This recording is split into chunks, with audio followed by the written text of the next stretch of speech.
time now, George? Not quite. Not quite. Sorry. That clock says it is. Now, Okay, call the planning board meeting to order. George, roll call. the date is 12/18/14. The time is 6:30 p.m. Rick Charette. Ron Collins. Here. Gary Ciccarone. Jim Freeman. Ed Comeau. Here. David Champion. Present. Rich Zacher. Here. Richard Peckham. Here. John Merrigan. Mr. Acting Chairman, we have two people that are missing, absent from the board. Dick, could you serve? Or home. Take your pick. Jim or Gary or Rick? Sure. I'll sit in. All right. There you go. Is that right? We're missing those three? Yes. Okay. Obviously, Rick is, I think you probably all saw in the email, Rick said he couldn't be here tonight and asked me to run the meeting. I guess the next thing on our agenda is public comment. I don't see public here, so if somebody comes, we can revisit that again later. Announcements, correspondence, and mail. So we've got two items from SRPC, Stratford Regional Planning Commission. I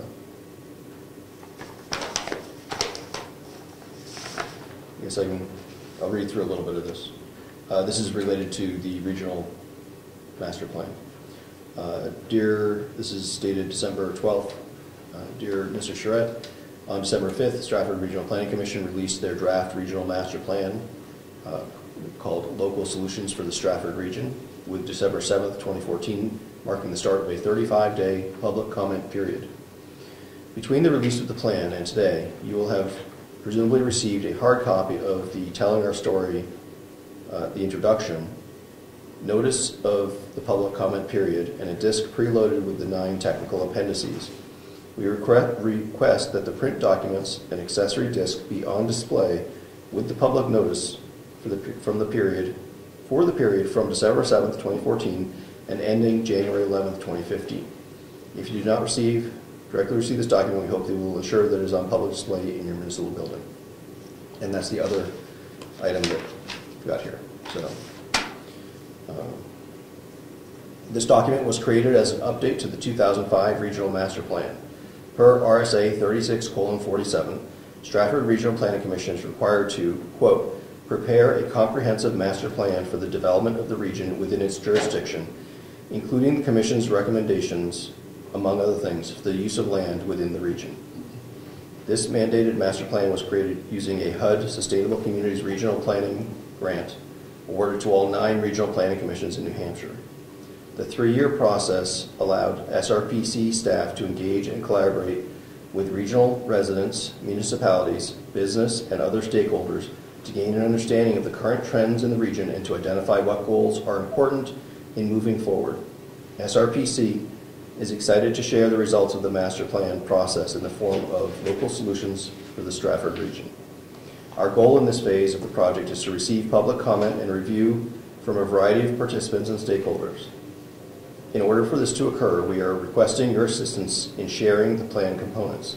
The attached media packet includes the following items that we are requesting you distribute as applicable. Item 1, a memo to municipal boards and commissions concerning the release of the draft regional master plan, the public comment period, and the availability of the draft regional master plan components. Number 2, a release letter written by SRPC Executive Director Cynthia Copeland. This could be included with the memo. 3, a brief write-up that could be included on your town/city website or your town/city newsletter. And 4, an FAQ to be attached with the draft regional master plan. We are happy to answer any questions you have. We are also willing to meet with municipal boards and committees as time allows. We appreciate your assistance in helping us share local solutions for the Stratford region.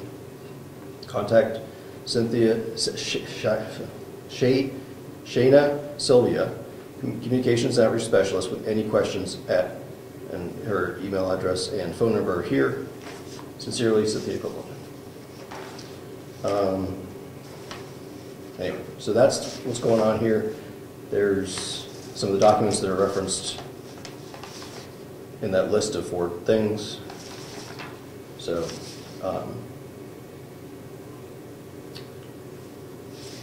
I guess we can deal with it now. So, do we want to put, they've got sample newsletter / website content. Do we want to put something on the website? I think the entire document could be uploaded to the website in PDF form. And I also have a binder at home, because I also received my own copy. We can have that displayed here. And I wanted to know, what date was that received by us, that package that has the actual paper document in it? I'm not sure I'm going to tell when it was received, but Stamp right below it. Right below the address. Stamp. December 8th.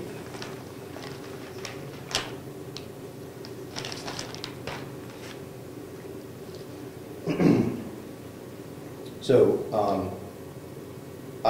initially they released these documents in some weird Flash format on their website, and I complained, and they were pretty responsive and actually uploaded a PDF. So it took them a couple days, but they got PDFs onto the website, so you actually can have a document that you can download and print if you wanted to and actually read.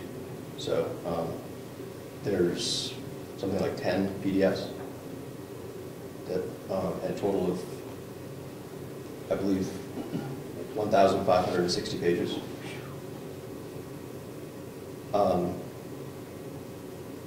Anyway, so I guess, why don't we, I know we're in the middle of correspondence still, but why don't we talk about how we want to deal with this? Do we want to, they've got sample content, they are asking us to put it on our website, something on our website, which would be, this is the sample content.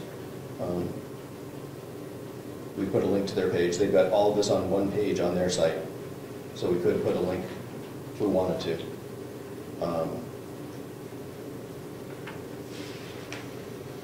I assume that we'll put this out on the table here. Is that, George, this is where things like this go? It was on the table? Yes. So George, I guess I'll ask you to just make sure it gets there, and I guess it can go away after January 11th.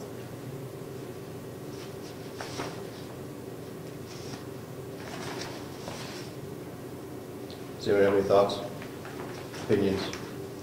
It says draft on it, on the one that they have you linking to on the website. This says public review draft in the corner of it, the printed version. I believe that the documents that are on the website all have draft as a watermark on them. Yeah.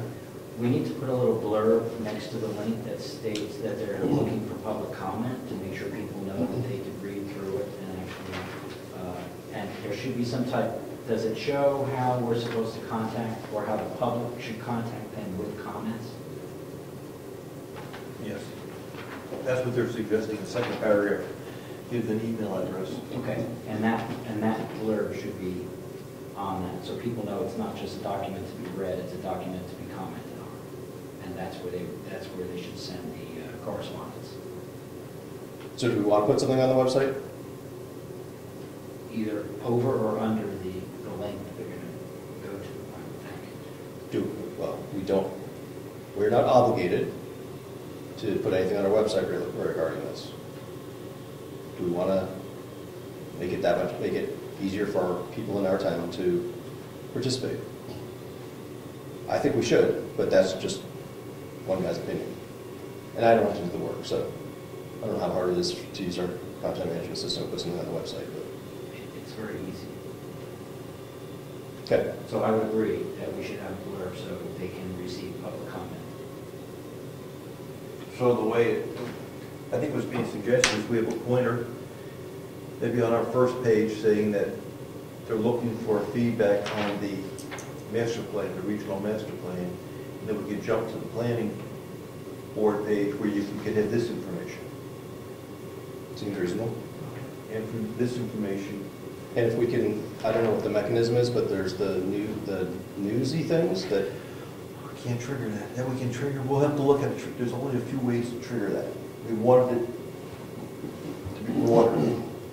that cost more. No, they just don't have the capability. We want to be able to set a trigger that please note this. We have to, we'll have to jury rig it. We'll have to put something. I can put something in the announcement section, and Well- then refer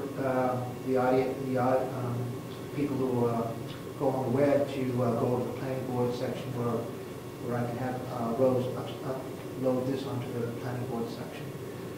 Yes, but we want to send a trigger to the people that have signed up for notification, I think, that this is taking place. And I think we'll have to do something. Meeting minutes and agendas create that alert. So we'll have to think about how we want to create an alert. Okay, but I think that's a good plan. I've gotten some announcement things in the email, like the assessor clerk job posting. I got an email about that. Okay, well, I'm just not current on it. We'll have to do it somehow, But I don't, I get notices on selectmen agendas. yes, But not planning board, for example. because I don't think that's an option. There's only a few things you can sign up for alerts. We wanted more. Well, we'll try to get an alert out. That's your suggestion? I think if we want, People to look at it. yes, we'll hit more people that way. The email alert system. So one of the options is to choose that I wish to receive agendas. Yes. Now it connects it to a PDF, and then it's sent out via email. Is that how it works? I ask this because if it does, why couldn't that vehicle also contain that sheet in PDF form and just go out with the agenda? Anybody that. I've only received emails that have a link to the page where the thing is, Okay. I think. I don't think I've got anything with an attachment yet. You're stretching this. Well, I did mention that the other night. That would be a very good way to offer more information to people that have signed up for certain things. So do we want to do that? So George, this is the suggested.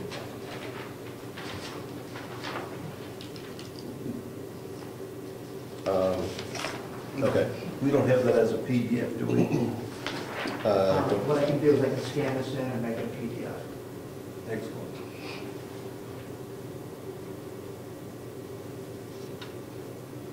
Okay, well, and so,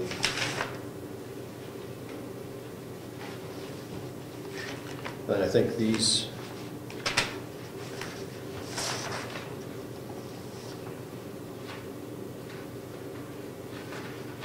which of these things, I guess, I don't think this has any other information, but I guess these, George, could you make sure these things are on the table?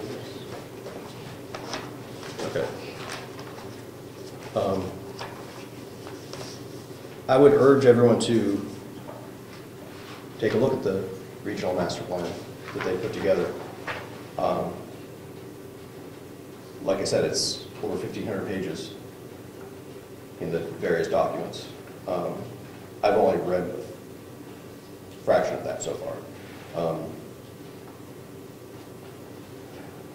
And one thing I did notice, I'm not surprised, but it's the regional master plan. It's about planning and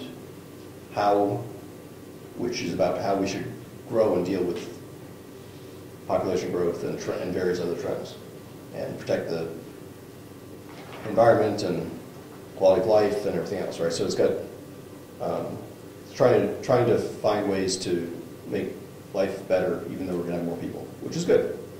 One thing I found interesting, though, is that as far as I can tell, there are no references to private property rights as playing a role in any of this, which bothers me personally. Because I think we have to balance between, planning is about balancing between people's rights and, protecting things that all of us want to see, like the environment and things like that. So I thought that was interesting. Anyway, it's an interesting read, to say the least. I urge you all to read it and comment to them, give them feedback. Anything else on that? Okay, I think that's all the correspondence we had. Does anyone have any announcements? Okay. Review and possible approval of the November 20th, 2014 Planning Board meeting minutes.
Ed, Yes, sir. on page 4, under member comments, it says that you announced that the draft of the regional master plan is available for review. Or will be, on December 7th. Yeah, so George, first part of member comments. I think after master plan, change it from is to will be. Does that fix it? Yeah.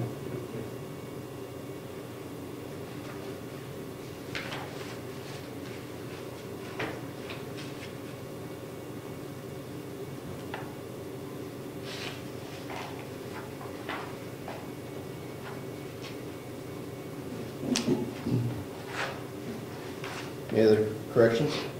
Anyone see? Okay, done. I move to accept the meeting minutes of Thursday, November 20th as written, as amended from page 4. Do you have a second? I'll second. Okay, motion made and seconded. Any discussion?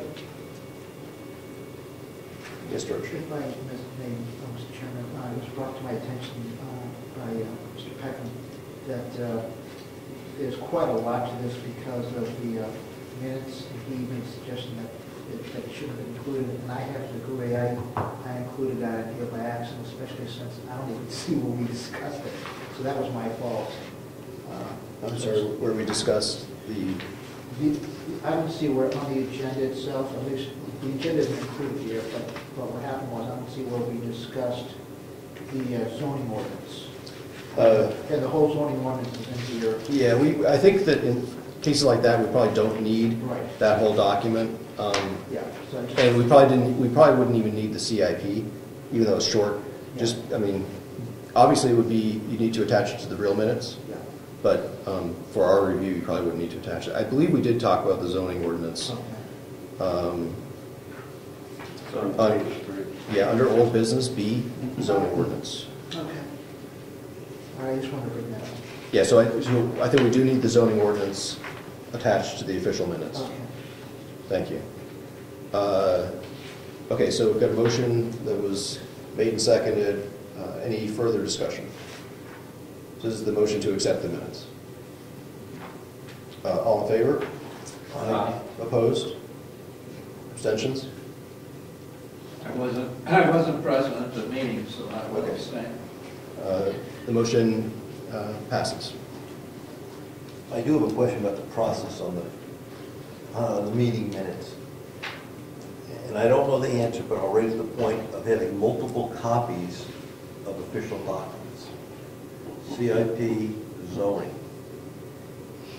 Do we create problems for ourselves if we have copies of official documents attached to meeting minutes, because that's official, and another official copy somewhere else? So my understanding is that in order for the minutes to be a complete record of what happened, where we've discussed a document, the copy of the document that was discussed should be attached to the minutes.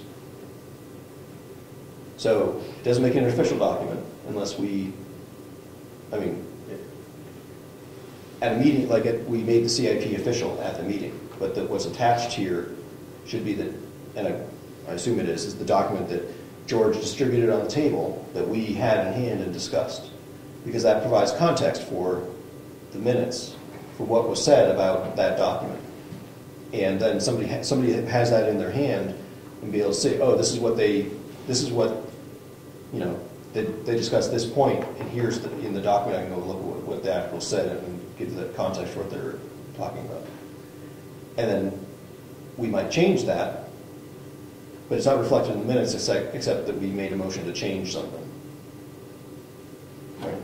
So these are not intended, my understanding is anything attached to the minutes is not intended to be an official document. It's just documenting what happened at the meeting. And you will note that at the bottom of one of the pages, it says planning board minutes. So this document that's within the minutes should never be construed as being an official document. It's just part of the minutes, and it's delineated as such at the bottom of the page. Also, I'll point out, according to 91A, any document that we talk about here in a public session is a public document, and we need to be able to make that available. And it's just a convenient way to do that is to make it part of the minutes. Otherwise, we have to have some other binder. I'm just thinking, Yep. thinking implications. The openness does create the potential for somebody to be confused about what a particular document is. It's true that that's one of the downsides of the transparency, but it's the law, and I think we got to do it. I don't think it's a bad thing. I think the worst that happens is somebody gets confused and they have to be corrected and say, that was a draft. That was a working document. So. Well, I've done to read meeting minutes on the website, and you open up a meeting minutes and it's 55 pages long, because it's not clear that there's a lot of attachments. So you start to get into it and you say, what does all this have to do with the meeting? The planning board works hard. Yes, We work harder than most boards. I see that. Okay, that was my question. Any other comments on that topic? Okay. Okay, so that's the minutes. New business. Proposal to amend the rules of procedure in regard to notification of zoning boundary changes. So I believe this relates back to an email that came out prior to the last meeting that was a notification from somebody about the change in the RSAs with regard to giving notice when there's certain kinds of zoning changes. And George, so you put it on the agenda, but did you? Yes. You have that one pager? It looks like. Well, it's Is a it? few pages. It's a few pages? Okay. You have it. This is the one? Important change, yes, okay, good.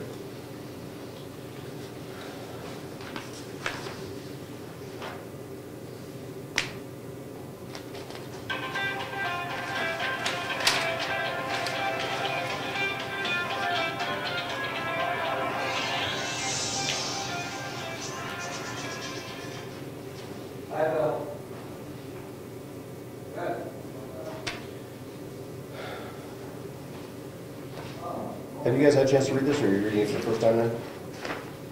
We can take a couple minutes and read it.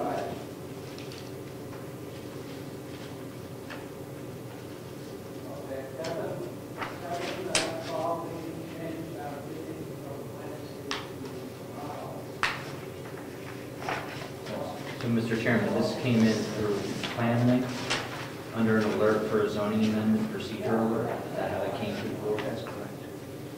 And this is related to 2014 Bill HB 1210, for anyone who's keeping track at home. And we are reviewing Town and City Article 587. If you go to nhmunicipal.org, you can, Town and City, you can find it. Or look at next week's meeting, the minutes for this meeting, I guess.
You guys ready to talk about this? Okay. So maybe we can just start on the second page, which sort of has the brief version of this. So there's two main changes. There's the 100 or less rule. And I'll just read this, I guess, for anyone who's watching. Essentially, the notice requirements that were in place last year are still in effect. So this is related to notice of, related to zoning changes, zoning ordinance changes. And we already have to hold public hearings and give notice of those and everything else. So all that stuff is still in place. However, under the new statute, if the proposed amendment changes the boundary of a zoning district and the change would impact 100 or fewer properties, notice must be sent by first-class mail to each property owner affected by the change. In addition, if the proposed amendment changes the permitted uses or the minimum lot sizes in a zoning district that includes 100 or fewer properties, notice must be sent by first-class mail to the owner of each property in the district. Note that these new notification requirements do not apply to petitioned zoning amendments. So this would be anything that we initiate. We'd have to have these additional notice. So I think that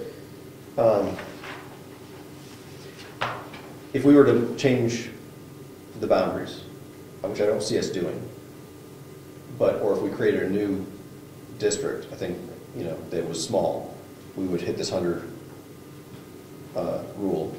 I think any changes we make in the rec zone, since there's one property owner there, will certainly hit this.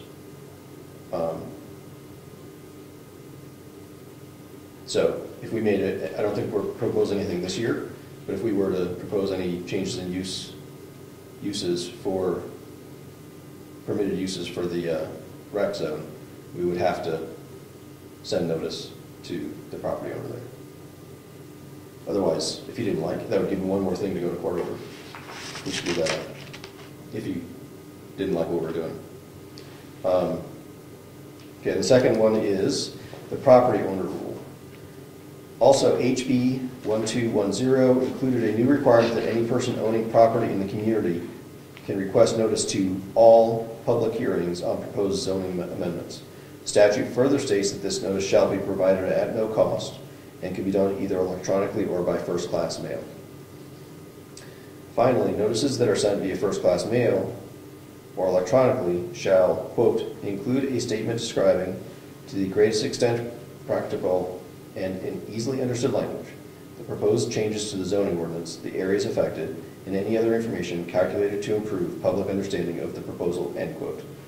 However, it is not clear what practical effect this will have, since RSA 675:7 already requires the zoning amendment notices include a, quote, adequate statement describing the proposal, end quote.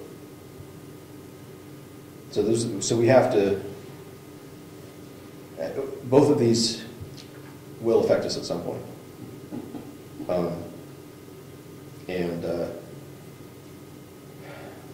I think we need to, I think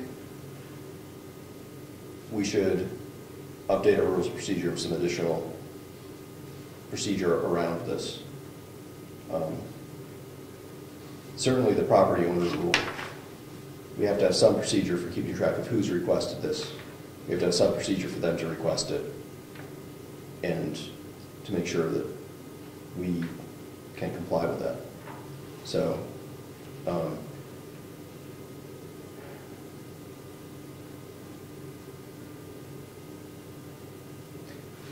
thoughts? Looks like there's 3 scenarios, if I read this right. We have a change of the minimum lot size, the zoning district change, and then any permitted uses. So there's 3 different changes that we have to affect the zoning with, that we have to notify. If they, If or 100 or fewer.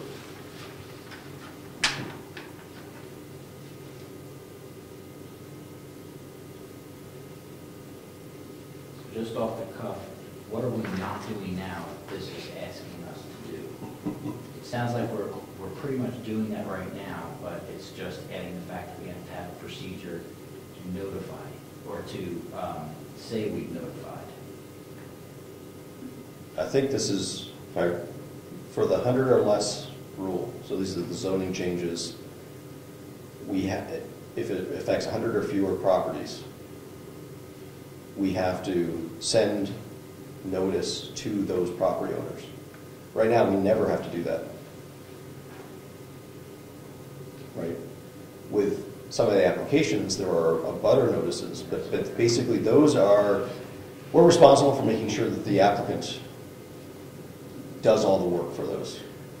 Figures out what the list is, works with the assessor clerk to make sure they get the right list and it's updated. All the postage and mailing labels and all that, that's all their problem. This is saying that under these circumstances, the 100 or less rule, it's our problem. We have to figure out who's affected. We have to remember to do this. If we don't do it, then the zoning ordinance is going to be invalid. I got the butter and notification confused, so I see what we have to do. And I think that I think there's some ambiguity here too, right? Who's affected by a boundary change? Somebody that used to be on the boundary that isn't anymore, maybe. Somebody that changed the districts, almost certainly.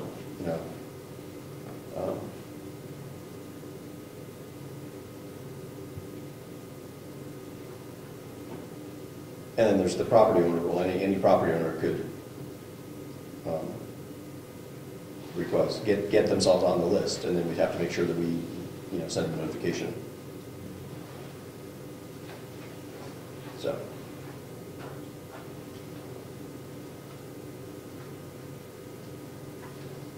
So I think that the 100 or less rule, I'm not sure how that affects, whether that needs to be reflected in our rules of procedure. Because do our rules of procedure have repeat the notice requirements that are in the RSAs? I don't know if they do or not. Probably not. Right, so I don't know that we need to put this in there. We just need to be aware of it so that we don't forget when we have a case like this. Like I said, I don't think we have anything this year. But the property owner rule, I think we need to have a procedure and add to the administrative assistant's duties to maintain that list and notify the people on that list when appropriate. And we have to have a procedure for people to sign up to get on that list, I guess. And that might be as simple as they got to contact George, the administrative assistant, or the chair. I would suggest you put something in writing and sign, requesting to be on that list, so we can put that in the file also.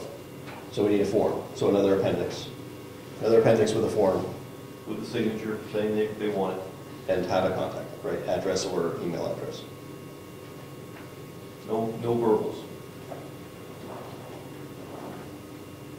Can we do electronic forms on the website now, where you actually can fill out a form on the website? That's a PDF capability. So can you do that? I suspect you could put a PDF up and fill out a form. I don't, I'm all for transparency. I'm not sure we want a lot of people signing up for this, but unless we can really automate it. This just adds cost to us, Well, I figured if it was electronic, it would be easier to keep track of. You're right, it would be easier, but also more costly. So, yes. Shouldn't this document, pretty much the way it's presented here, be added to Section 8, public notices of the rules of procedure? Right now, all we cover is notice to abutters. So which page is that on, Dick? 11. Thank you. At least in my copy. There's so many copies that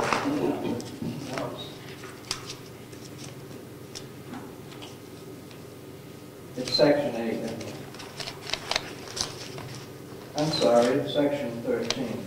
Roman numeral Like, I can't read that clock down at Kingswood High School.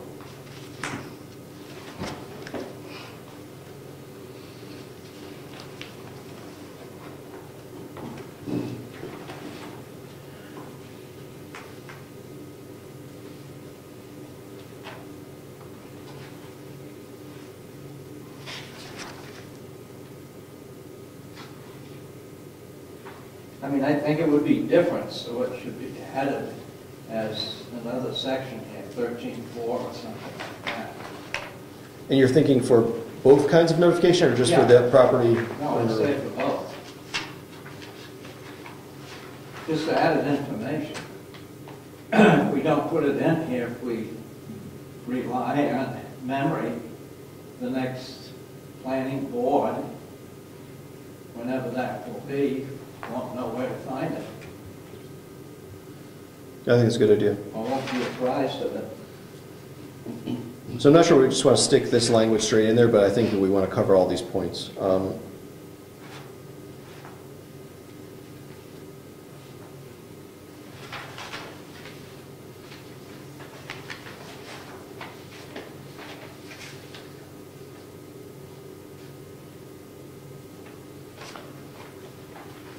George, I will draft some language for section 13, 13.4, or probably 13.5. And I'll email that to you. And then if you could, maybe come up with a draft form for them to fill out as whatever the next appendix would be.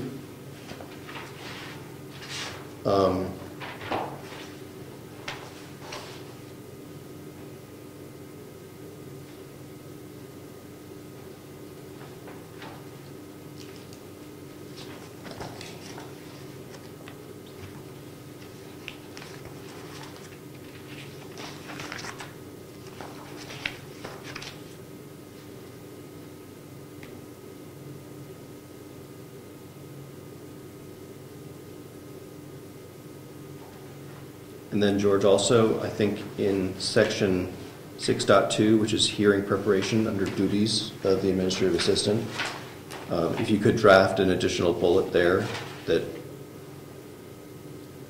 relates to, or maybe two bullets, maybe one for the 100 or less rule and one for the property owner rule. So that, it would be send notices to property owners, blah, blah, blah, right, for those, both of those.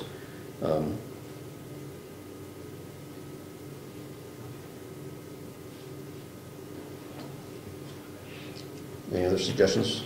Are we just going to call this the zoning amendment public hearing notification requirement? Is that what we're going to call it? Where? Which? Well, like under hearing preparation, it'll say that George has to send out this zoning amendment public hearing. Oh, I see that. I'm sorry, you're right. 6.2 says the administration shall prepare for site plan review and subdivision hearings as follows. So your suggestion would be have a 6 point something. Because this is a new process. Right. These relate to zoning changes. Or they could be under, maybe it's under 6.2, but a separate set of bullets. Where it says 6.2 hearing preparation, the administrative assistant shall prepare for site plan review and subdivision hearings as follows, colon, and then there's 6.6 bullets. We could have another, basically, section there that's, or not a separate section, but just another paragraph that's the administrative assistant shall prepare for zoning ordinance hearings as follows, colon, and then two bullets for the two different, one to send to the property owner list and the other in the case that the 100 or less rule applies. Does that make sense, George? Yes. Okay. If it doesn't, email me or whatever. Is that going to cover us? Obviously, because it's a proposed change to the rules of procedure, we would, if it gets distributed far enough ahead of the next meeting, we could potentially enact it next meeting. If not, we'll get it the meeting following that. But, so George, could you put this on the agenda for the next meeting as well? Or propose it to be on the next meeting agenda? Obviously, Rick can decide the agenda however he wants, but. Mr. Chairman. Yes. We have to have this document in front of us at a certain amount of time. The rules of procedure change, yes. I think that if in the meantime a property owner requests to get notified, then we'll just have to handle that the best we can. But I don't think we have a huge rush to get this in, but I think we should. If it takes us 2 months to get it in, I think that's okay. I had an added comment. Please. The verbiage, did PlanLink or the New Hampshire Planning Association give us any type of clear template we could use for language rather than coming up with an entirely new rules of procedure? And every planning board in the state has to do this. It would make sense if they, gave us language or at least something we could go by. Actually, yeah, the language is a good point. That would sort of, I know that we have got letters, sample letters as appendices. George, is that right? Yes, we do, for posting on the website and also on the, it's a notice. Right. We also have, like, for approval of, I think we have approval letters. Yes, we do. And rejection letters and things like that. So I think you've got a good point. Maybe we should also draft the template for, as additional appendices, so that when this comes up, George just has to paste in the description of the thing. But he's got the intro and everything, it's all, other than that, it's all done. So it's quick and easy. So George, I'm guessing that we're going to have 2 separate letters. Okay. I'm guessing. But when you go to draft that, see if it works that it's all one. I mean, maybe that's sufficient, but propose something. Thanks. That was a good point, Ed. Thank you. Any other thoughts?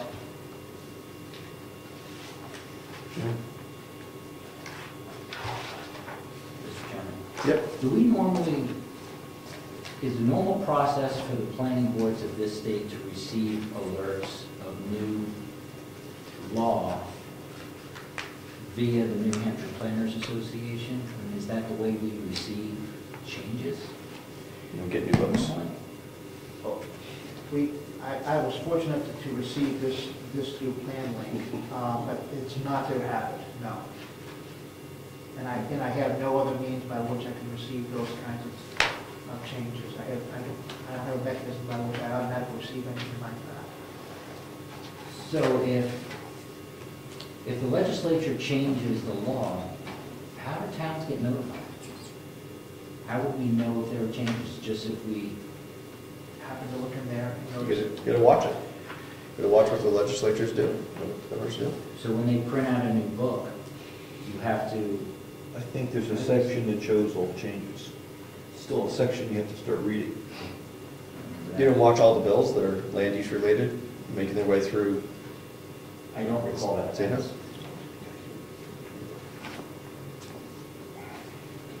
But it is there, right? I think that's what I saw. Maybe it's not. Because it's difficult to go through, right? The study don't. Yeah, it is. So if we wanted to, we could be more formal about that. I'm sure that, for example, our attorney would be willing to, annually or as necessary, either by email or face-to-face, give us an update on things that she thinks are relevant to us. Right, because the attorneys certainly know, they're on top of what the changes are. Right, because they're going to have to handle cases about it. They're going to, they're advising their clients about the changes. It would cost us not a lot of money to do that. And if we want, I mean, you know, if we think that that's the right thing to do, we could actually, we're talking about changing the rules of procedure, we could put in the procedure that we, you know, on an annual basis or something like that, get an update from our attorney or somebody else, somebody related like that. Question for our local representative to the general court. When a law is passed, does it go into effect immediately, or is there a effective date tacked on to it? Usually the legislation actually has a date on it. It'll say that once passed, it will be in effect 30 days after, Okay. 60 days after. It actually says Okay, that. so there is a date. Yes. set. But And that's reflected in when it's published as well, what date it became effective. Yeah.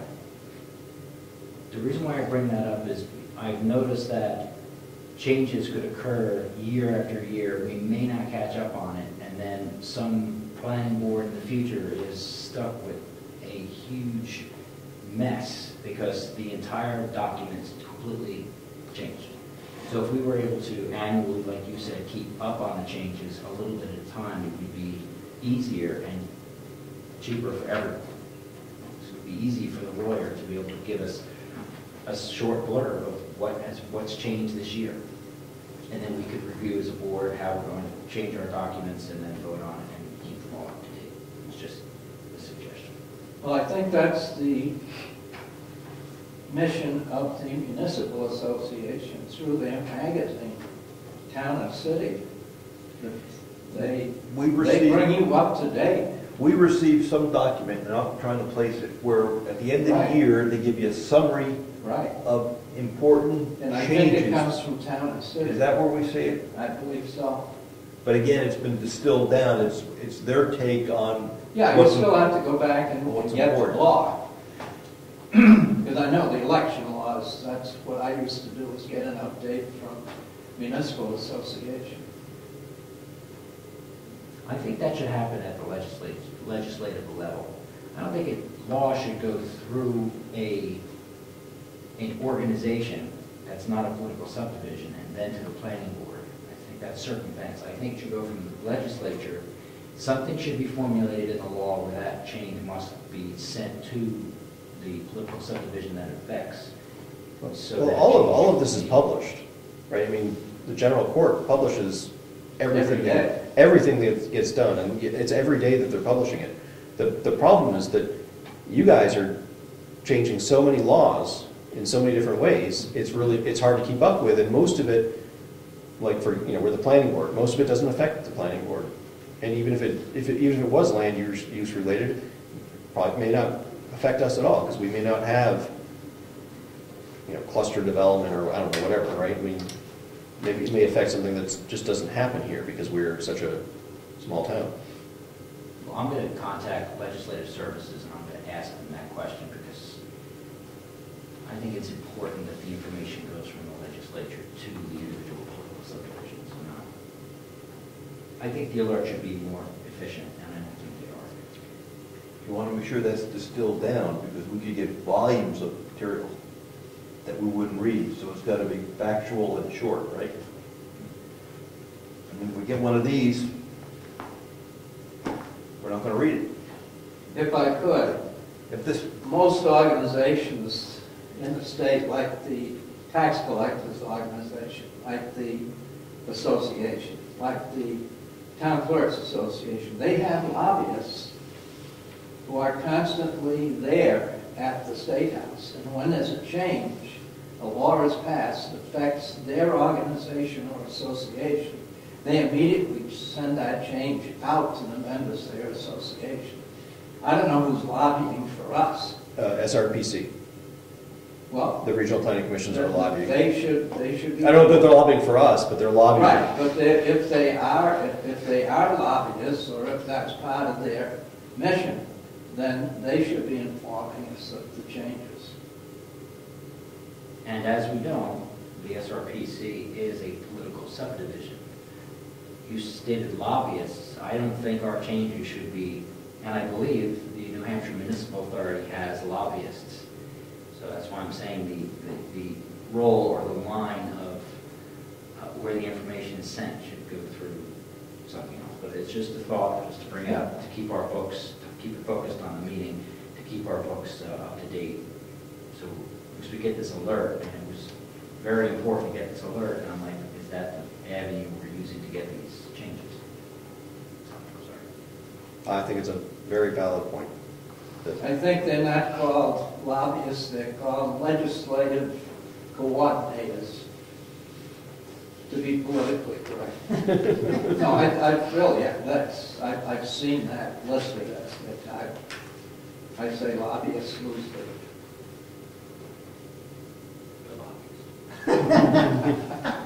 Arose by any other name. So, I'm just acting as chairman today. Would you want to ask Rick if he wants to get this on the agenda for next time and see if we want to either do it ad hoc this year or formalize it as a procedure to, maybe send a note to the attorney and ask if she wants to summarize changes that she thinks are important in an email or a document that her office has put together, or if she thinks it's important enough to come out and talk to us about it? I would. I think it would save us time in the future. It would be easier. It'd be easier to do a little at a time than to just wait until it's confusing. I like the idea of getting the attorney involved because she has many clients. So she distills at once, puts a newsletter together, what's important. Yeah, she may already be doing it, and for some reason we're just not seeing it. She's very knowledgeable. I mean, she's argued land use cases in Supreme Court and with the state and everything. I mean, she's very connected. So, and she may have template language already available for this very subject, since it's law. yeah, I would be surprised if she has template language for rules of procedure around it, but because that's could be how we want to do things. But she certainly would be able to know the ins and outs of the law. So I'm not authorized to do anything with the attorney. So George, can we propose that as an agenda item for next meeting? Thank you. Anything else on this subject?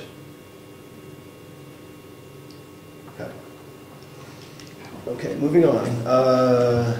Do we have any other new business that didn't make the agenda? Anything else anyone wants to bring up? No? Okay, so let's go on to old business. Before we, there's a couple things I just want to hit real quickly. So last meeting, we approved the CIP. George, can you confirm that you sent a copy to the OEP and to the selectmen? Yes, I did. I emailed a copy to the selectmen, and I also emailed a copy to Chris Northrup, who is the OEP representative. Great, thank you. Also related to CIP, I happened to stop by the selectmen's meeting a couple nights ago, and I heard about a forest truck that could cost tens of thousands of dollars and desperately needs to be. I'm over dramatizing that, but did we miss getting a note to Brad? Was he not on the list of people we sent? I suspect he received it in. He was notified. He was? Yes. A document was sent to him, yes. He's the fire warden. Right? Yes. So, yes. And he's also emergency management? Yes. He got one for that too? I can't say for that, but he was notified at least once, and we received no types of response from him. So, okay. So your answer should have been, you got to go through the planning board and get it on the CIP, but. Well, it's a living document. Next year we'll put it on. Right. And we'll put on the bridge. We hope you were there for the bridge. I wasn't. I had to go pick up my daughter. But. Okay, we'll talk about the bridge next time. Which bridge? The bridge just got to be replaced. Which bridge? We only have two of them. One's okay. We got a flyer from the state that says the bridge on Moose Mountain Road has to be looked at. It's the one by Rick Surratt's house. Kind of like a, Oh, right, yeah. It's got to be looked at. It's getting questionable. So it's not an immediate need, but we have to start saving for it. How big of a project is that? Do you have any idea? Is that 100,000? Yeah, I would say 100,000. Just take it out of the road budget. Can't, it's gone. Did you have it evaluated yet? No, So we don't know if it's 100,000, it could be more, or it Could be. less. Could be less. We don't know, but we know that it's deteriorating. yes. What happens? It just washes away? Is that, I guess, yeah, and at that point, everybody on that side of the river, of the brook, can't get out. seems okay, up right? over Pleasant Valley and tumble But down. then you get FEMA funds to replace it. It's an emergency, I mean, we get the grant. Yeah. If it washes out during a storm. Yeah. If the state said that it How do you needed, make a flood? if the state said that it needed to be looked at, how did they know that? They were not looked at it. Their engineers were out. They go out and inspect bridges. Did they inform us that they were going to investigate one of our bridges, or they just do it on the schedule? I think they do it on a schedule.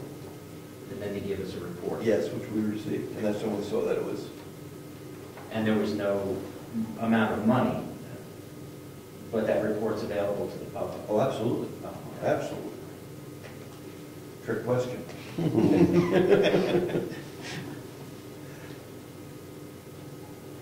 Okay, so I think there's some things that we will, we got the first draft, first CIP, we're gonna have more scenic road, sounds like. Got a couple items that we already now know about. Do you have is the forest truck gonna last, it wasn't clear whether it was gonna last like a couple, 3 more years or 6 or 10 more years? Okay.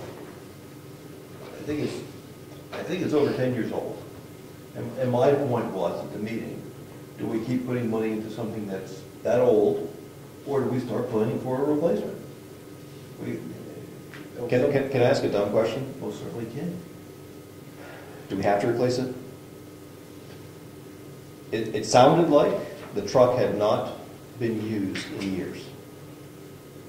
Maybe because we've been lucky, but what happens if we didn't have a truck? What happens if the truck were broken down? When there's a fire and it doesn't move, what happens? I don't believe we are required to have a forest truck. I don't believe we are. 95% sure we're not. But what happens if we didn't? Wakefield responds, and we pay them, We pay them today? yeah, so. Okay, Well, we have to pay our responders, our wardens too, when they respond to a fire. If there's a forest fire and people are fighting the forest fire, the resources, the people, and the equipment have to be paid for. Right. But that doesn't mean we need a truck. We have to pay for the No, that's resources. absolutely right. They already have a forestry truck over there. But before we make that statement, we should truly understand what the forestry truck is being used for, or what the plan for the forestry truck is. Would the firewood, like, is it not being used right now because it is in such disrepair that he...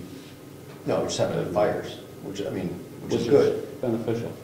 Now, I mean, I moved here from California, and there's never one fire in California, right? The conditions get bad, and there's fires everywhere. So I would love to, like, on paper, it's like, oh, we don't need a forestry truck because Wakefield's got one, and, well, you know what, if things are really bad, it's gonna be busy, and they're gonna go to Wakefield first, probably, not Brookfield, right? So we may want to make sure we have some firefighting capability. So I'm not arguing, I want the taxes lower, but I'm not arguing, I'm questioning whether we actually need it, I guess is my point. But that's not this, shouldn't be this meeting anyway.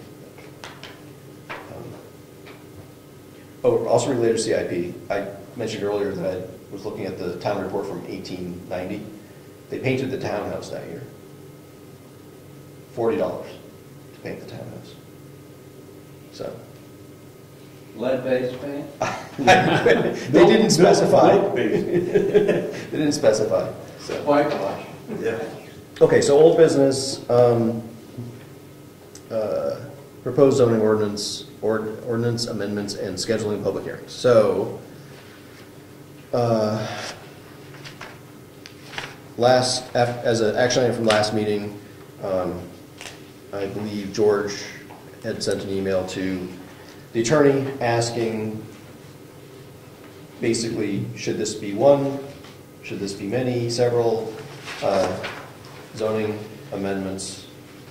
And her response was a list of 15 amendments. We have two choices. One is to do one zoning amendment to basically throw away the old ordinance and replace it with the new, or do the 15. The risk of doing the one is that there might be something in there that somebody doesn't like, and the whole thing fails. We get no improvement of the zoning. Whereas if we do it as 15, then if one of them is controversial, that one goes down, all the rest pass.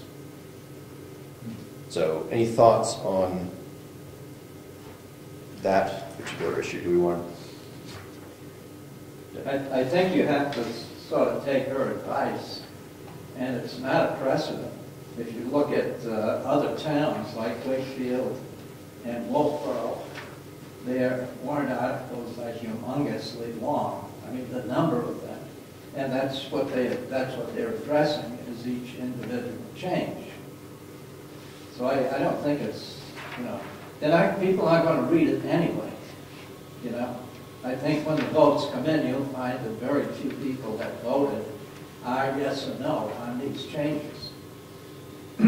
But it's nothing new, and I think it's, as you say, it's a good way to get an individual feel without looking at the whole document.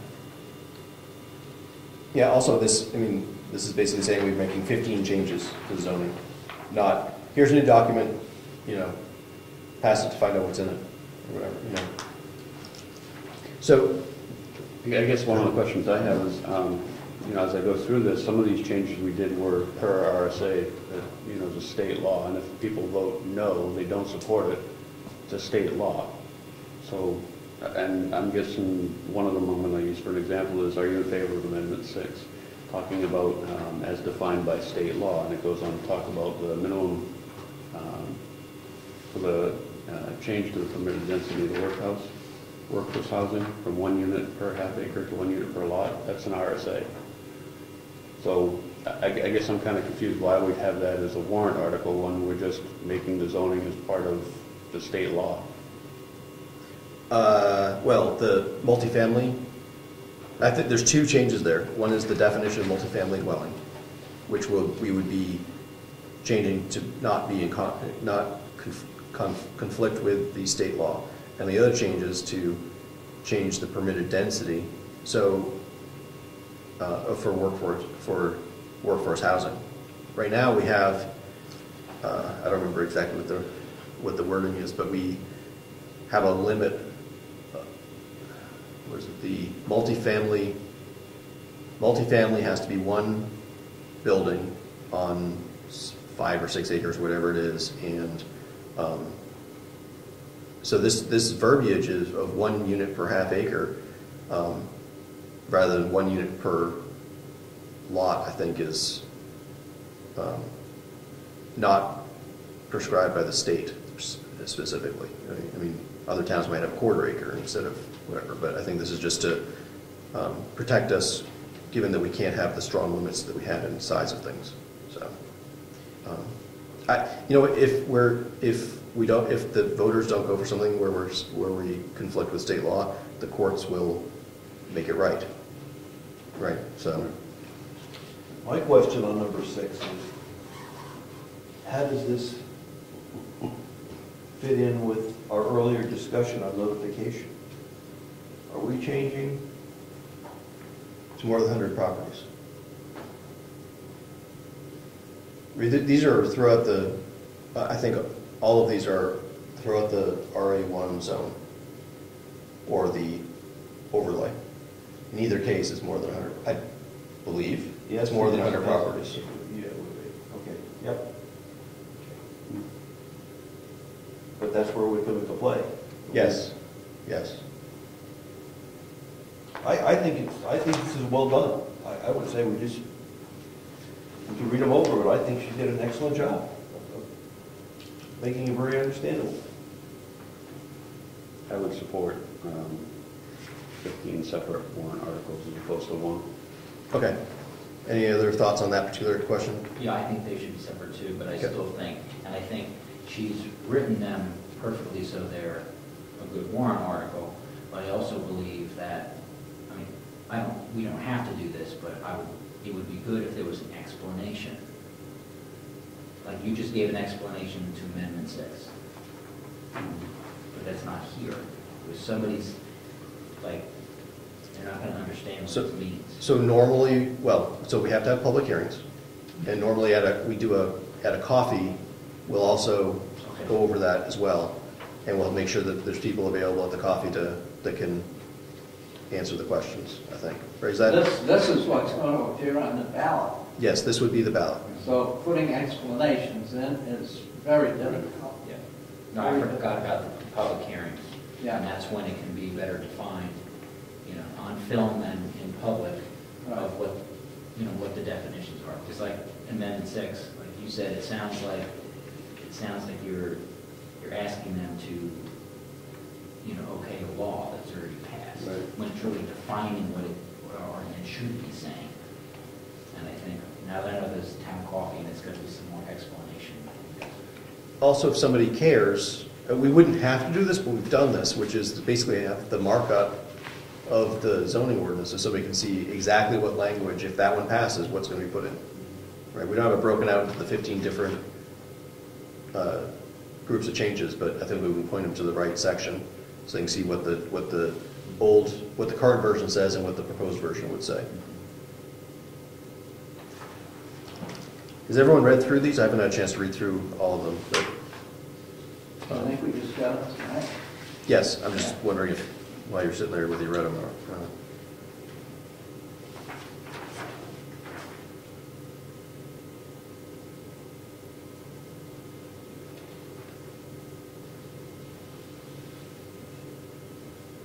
The first public question somebody would have is, well, what does it say now? So then they can see it before and after. Right, that's what the Right. markup will show them. Probably nobody knows how to read word markup, but can explain it. Crossed out is there now and going away, and underlined is not there now and coming in.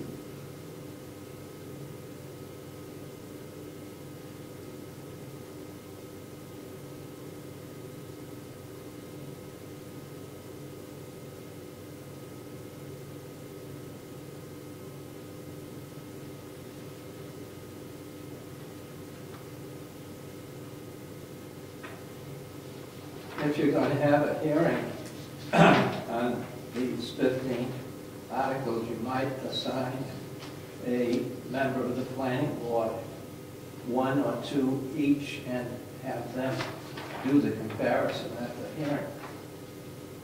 That's a good idea. Rather than one person do due diligence and spend a lot of time in trying to explain all 15. It's a good idea. Which ones are you volunteering for? Well, if I'm an alternate, You can, if I'm sitting in for somebody, I'd be happy to do my share, let's put it that way. I appreciate that. I guess they got that. Yeah, I think if I was not involved in this and just reading through this, like we get to in favor of amendment number 13, Brookfield zoning ordinance is proposed by the planning board as follows: to delete the definition of owner and owner of record. Where in the zoning ordinance are you deleting this? Am I losing some of my rights in the zoning ordinance by agreeing that we're going to delete the word owner? Definition, Right. in definition, only.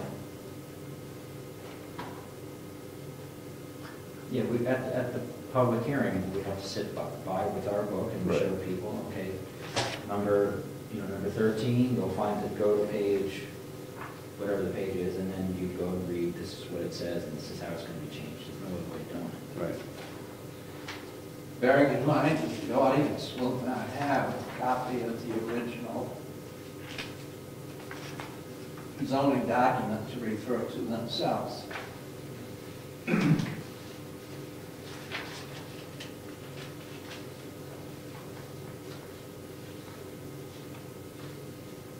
George, is there a copy of this with the marked up It's comments in- in the minutes? Yeah, the minutes, the thick minutes that we just reviewed tonight. And you just read my mind. Yeah. Yes. It's all there, if they had questions on it. We could pull them and actually use them during the public hearing to show the differences. A little information package for the public.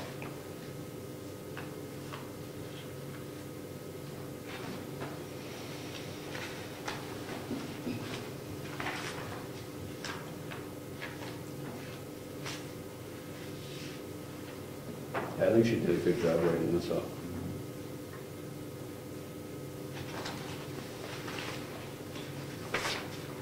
Do we need a motion to accept this? Is this something we have to vote on?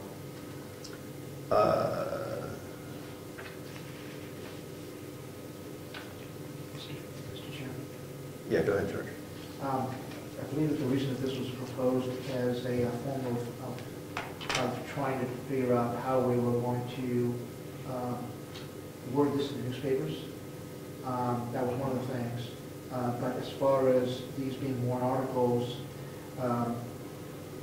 in the past, the planning board has waited until it's been approved after all the public hearings. Right, I was going to say that we could maybe accept this as a working document. So we've got, a basis for what we're working on, but I think that the public hearings we may decide that, everyone was freaking out because of the way the words that were here, and they were fine with what the actual change was. Let's change the words so it doesn't freak people out as much, or better reflects what what was being changed, right? I mean, so we may want to change these. So I'm not sure it's time to approve them yet, but maybe accept it as a working document. So. The reason why I bring that up is because when you have something in front of you like this, it should have some type of identifying factor in it. So if we have to refer to it either in the minutes or 91A or something, people would say, well, we would like to see the draft working document for warrant articles, et cetera, just so we can identify it as something. Does that make sense? Yes. Revision what, whatever it is, revision something, right? Datum.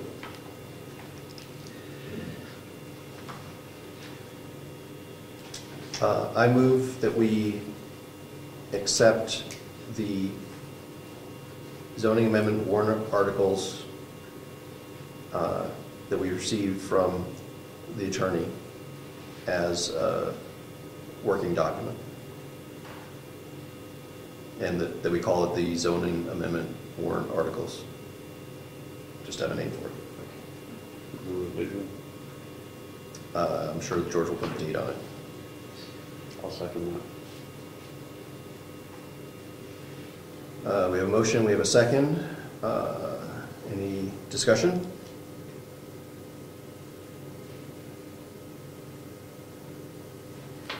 George, does that sound okay to you? Yes, it does. Okay. Okay, hearing no discussion. Does everyone know what the motion is? Okay. All those in favor of the motion, say aye. that. Aye. Opposed? Abstain? Okay, and the motion carries. Okay, so we need to have a public hearing. George, you have the calendar. How late could we do it? Well, according to the document that I have in my hand, it says the last date of posting, published notice of first public hearing if a second hearing is anticipated, is the 8th of January. I would recommend, however, that we go before that because, first of all, normally we meet on the 15th, and the last date to post and publish a notice with final public hearing is on the 22nd. So it doesn't leave us not a lot of time between those 2 dates to go back to the newspaper if we decide we need a second hearing. Right, so I think you're suggesting we could have our first hearing on the 15th at our normal meeting? No, I think it'll be too late because in order for us to get in the newspaper in time, in order to reach that second time, which is the 22nd, the last date to post and publish the final notice, we won't reach that in time if we wait till the 15th. The dates he gave us were the last dates to post. Yes. So if on Thursday night, the 15th, Yes. we say we got to have a second hearing, you're saying that you can't get it published by the following Thursday? I can get it published before then, but also we're required as far as notification time, as far as public hearings too. So it's not just, it has to be in the newspaper a certain amount of time. Right. And we will not be in enough time. That date to post is literally the date to post, and then 2 weeks, was it 10 days, or 10 business days after that, not including the day of the meeting and the day of the posting, or whatever the rules are, right?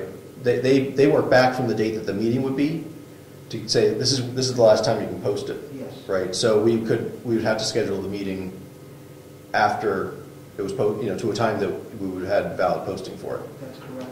which would be into February. Do you have right? Because I don't know if they put the last dates for the meetings, but Well, okay, on February 2nd, it says last date to hold final public hearing and determine final form of amendments, yes. Good. right. So they've worked back to the 22nd as you got to have it published by the 22nd in order to have the meeting on that date. You're right, I stand corrected. So if we had the meeting on the 15th Yeah, and we decided we needed another public hearing, you could get it published by the following Thursday, the 22nd. yes, I do believe I could do that, yes. Yes, I should be able to do that. Now, we could just have our meeting earlier, and because we're getting to weather season, right? Not that it isn't always here for weather around here, but I think we've had some meetings that have been canceled because of the weather. That's not all good. I'll pick you up, Rick.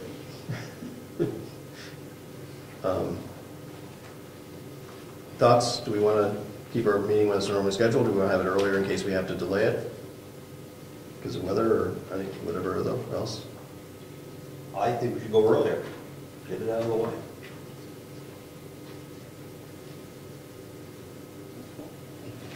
Any thoughts? I agree with them. That way we could keep it a separate issue. That way if we have the regular business, we can disrupt our regular business that we have. So you're suggesting that we would have 2 meetings in January, at least? Our normal meeting plus an earlier one for the public hearing? Correct. I think the public hearing is going to consume. We've got 15 to go over. I think that's not going to be quick, unless nobody shows up. So, in which case it'll go quickly, I suppose. So what would that date be? So, if we want to stick to Thursday, that would be the 8th. We would be looking at the 8th, and then the 15th for our normal meeting.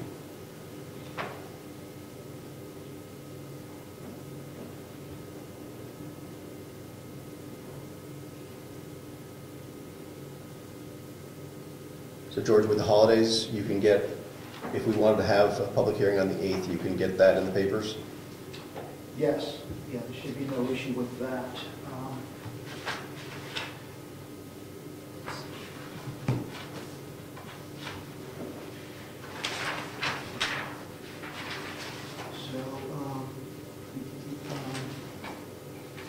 I just want to double check. Just a second. Okay, as soon as I'd be able to approach the newspapers in order to get it in by, say, this Thursday. I have to approach Granite State News by Monday in order to get it in, say, by Thursday, the 25th. There's no paper on the No, 25th. yeah. I'm sorry? There's no paper on the 25th. That's silly. And the 25th probably doesn't count as Yeah. one of the 10 days. And probably the 1st doesn't count as one of the 10 days. You're right. I'm sorry, I stand corrected. Let me see what else I have here. Do they, when, are they not publishing that week? I suspect they pull it up. To Wednesday? Or Tuesday or whatever? I mean, your one comes out Wednesday or I don't know. Wednesday for The Thursday. Thursday one usually comes out on Wednesday if there's a holiday. If, Mr. Chairman, if I'm able to approach Foster's Daily Democrat by 4 o'clock on Wednesday, it should be able to go in the newspaper for the Friday edition. So I'm assuming they would be publishing for the 26th. You could get to it before 4 o'clock on Christmas Eve. Yes. Yes, I should be able to have everything worded properly. That's assuming that the way I'm reading this is the planning board, or do you, Mr. Chairman, suggest that I have 15 different articles to be posted in there? I'm assuming that's the way we want to do it. I would reword this and try to condense it as much as possible, but that might be the best way to approach this. And we're required to not just post that we're having a public hearing on zoning amendments, we actually have to post in the paper what they are. Yes, that's what I mean, Okay. publishing it and posting it, that's correct. But the publishing, it has to be all this. Not necessarily. You may decide, as the chairman, you may decide, with working with me, maybe what I could do is try to condense this into one paragraph perhaps, and remove a lot of the verbiage and try to condense it as much as possible, and speak very generally concerning it. Yeah. Mr. Chairman, does the law state that it has to be verbatim? Can you condense them down? Let me say it again, does the posting have to be verbatim? Because I thought it had to be what the changes were. Well, let's take a minute and track it down. Which RSA is that?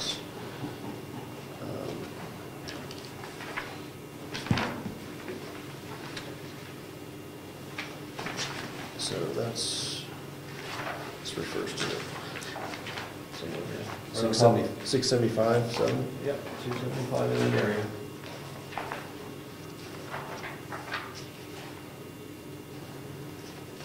Three to 7, 670, 675:3, or 676:7.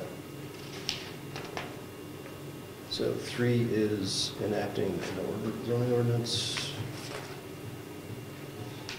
4 is by petition. The public notice looks like 676:7.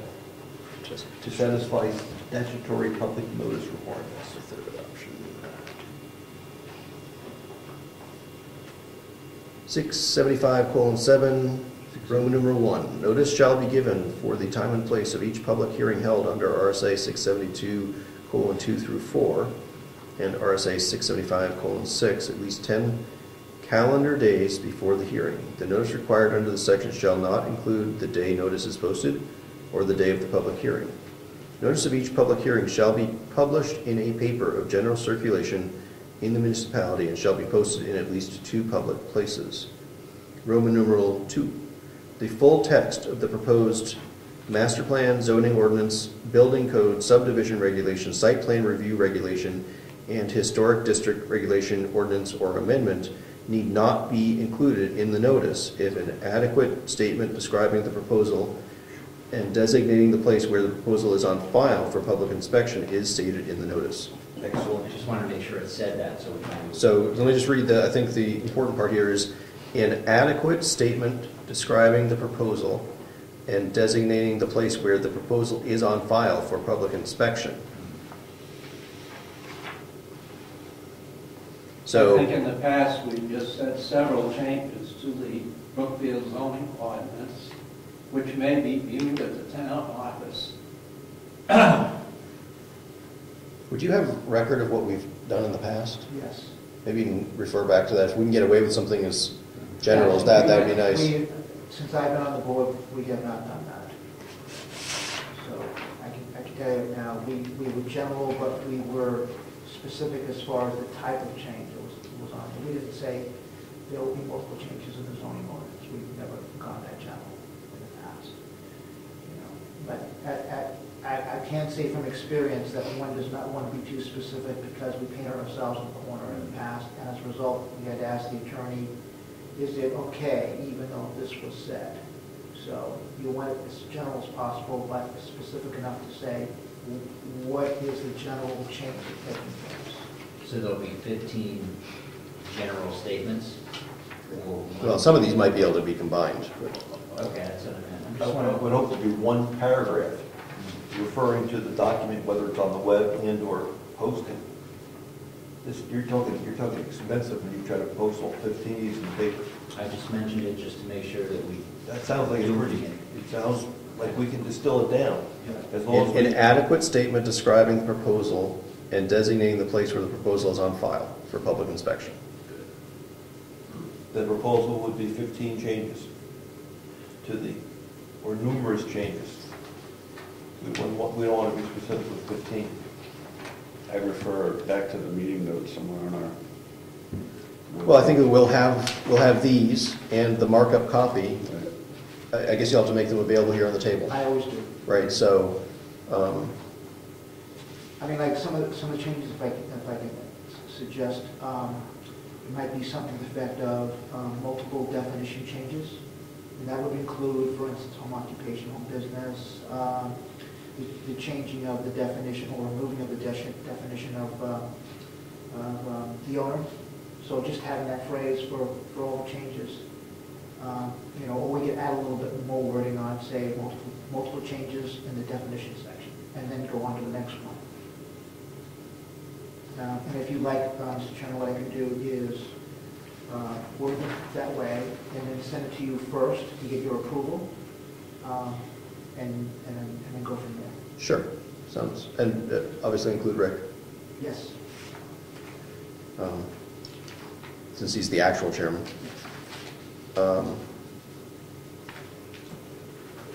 Question? Yes. This was in the handout. Why did we have this tonight? Because it was brought up in the last meeting that there was a word change that Yes. was supposed to take place from a previous meeting. Private way versus private road. That's why that was there. So that doesn't have anything to do with the 15? No, it does not.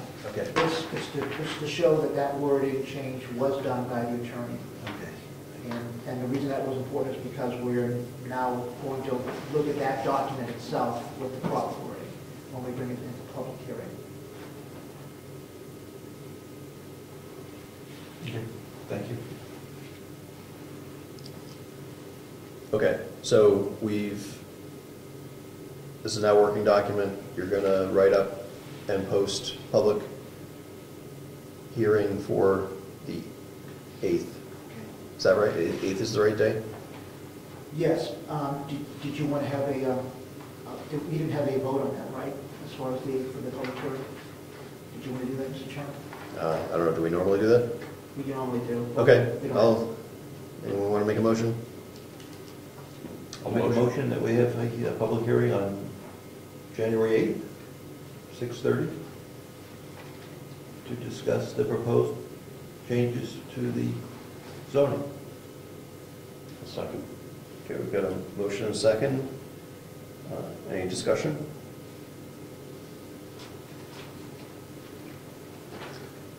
Okay, no discussion?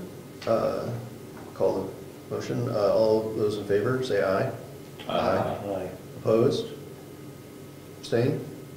Motion carries. So we will have public hearing on the 8th. So George, you'll not only need to notice the public hearing, but also notice the meeting itself. Yes.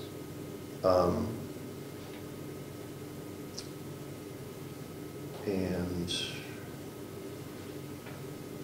when you notice the meeting, don't restrict it to just the public hearing, right? I mean, notice the meeting that we're going to have a meeting.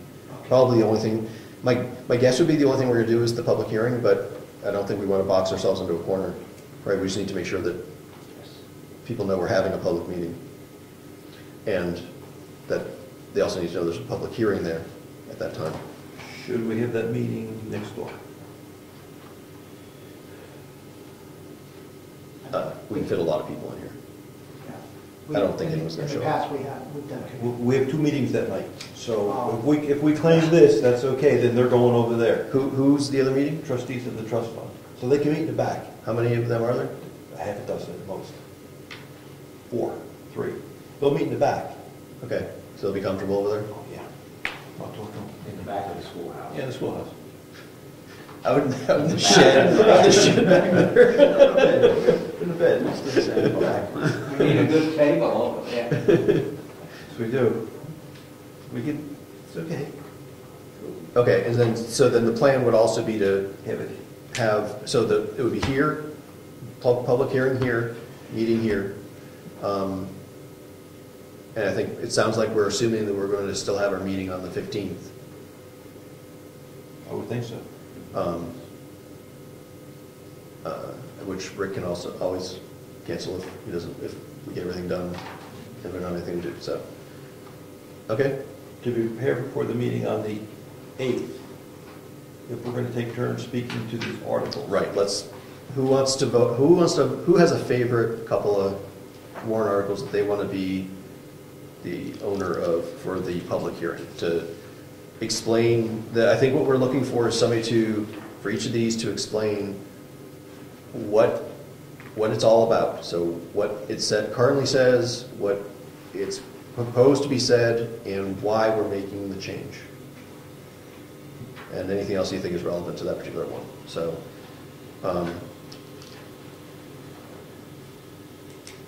Article 1 is home occupation, home-based businesses.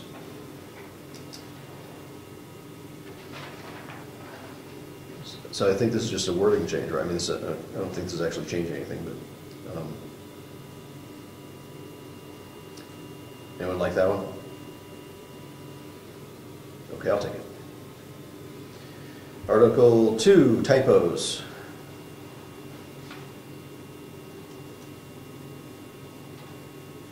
Anyone want to take that one? Article 3, this is building lot. Okay, I'll do it. Thank you. Article 4, this is, you like that one? Okay. Article 5, conditional use. Dick, you want to take this one? Sure. You know more about the rec zone stuff, I think, because you were on that committee, right? Yep. And Dick, whether or not you're sitting, I think, even if you're just an alternate next time, I think it's perfectly fine for you to talk. Absolutely. Article 6, multifamily dwellings and workforce housing. Well, I'll take that one. Thank you. I didn't want that one. Article 7, court order prior to removing dilapidated buildings from properties. All right. I'll take that. You want to take that one? Sure. Okay. We had multiple volunteers on that one, that's good.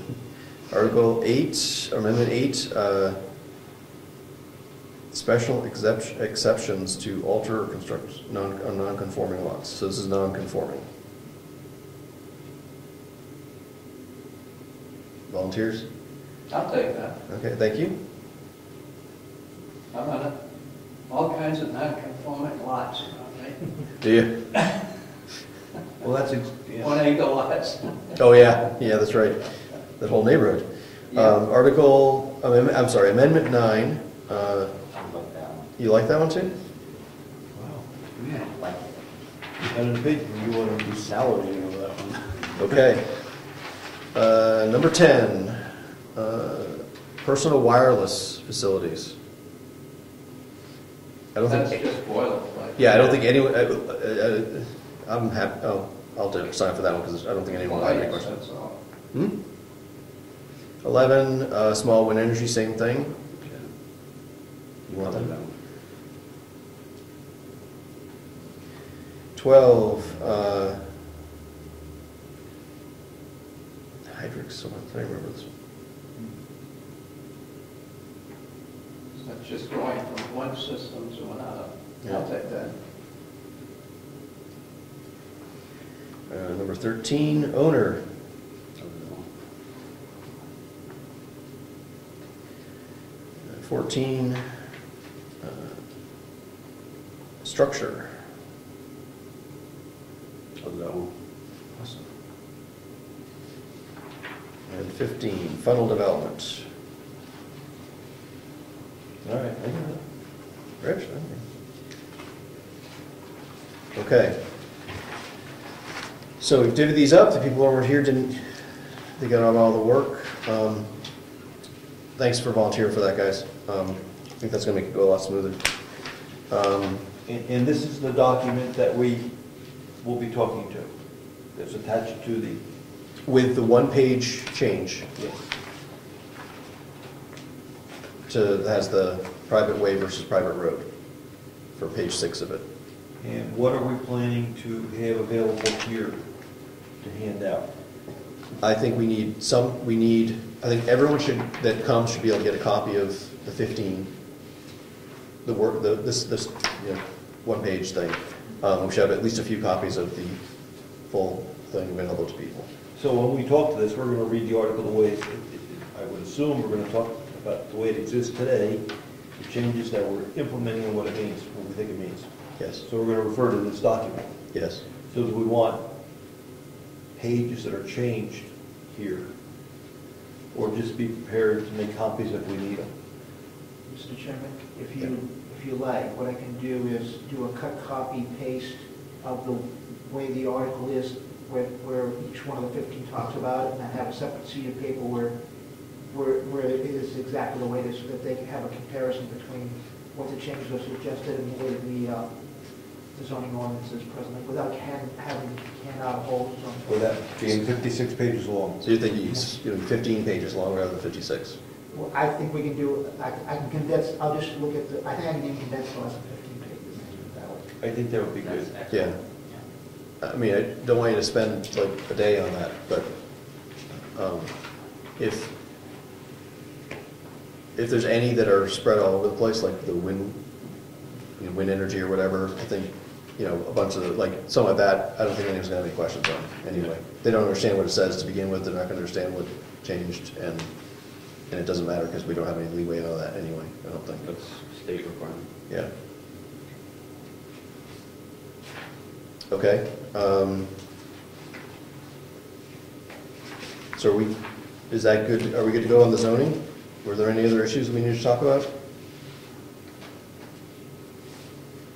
No? Okay, good. We had the proposal to amend the rules of procedure in regard to website postings. A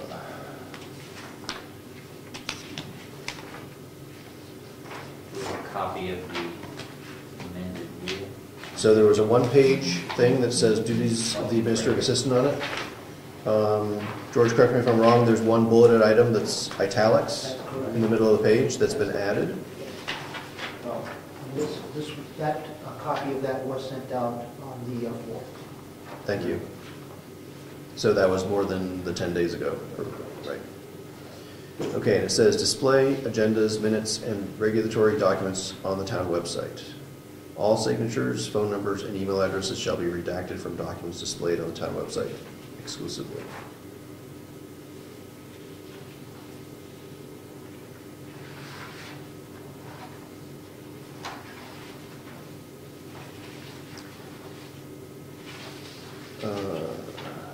So we would be, tonight we are looking to adopt this change, yes?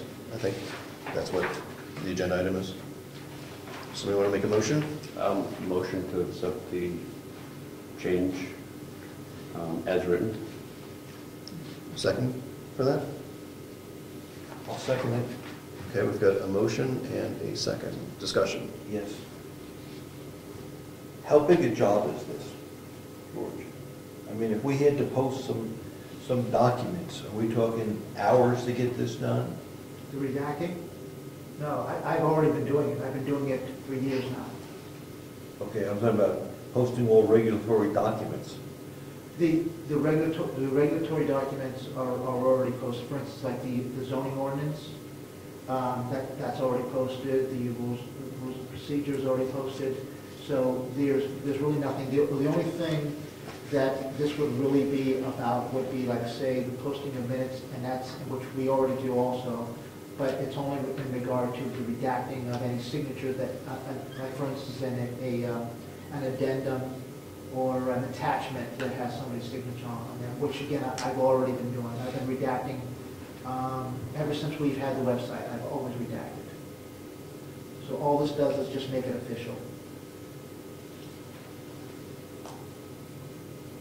Any other comments, questions? Okay.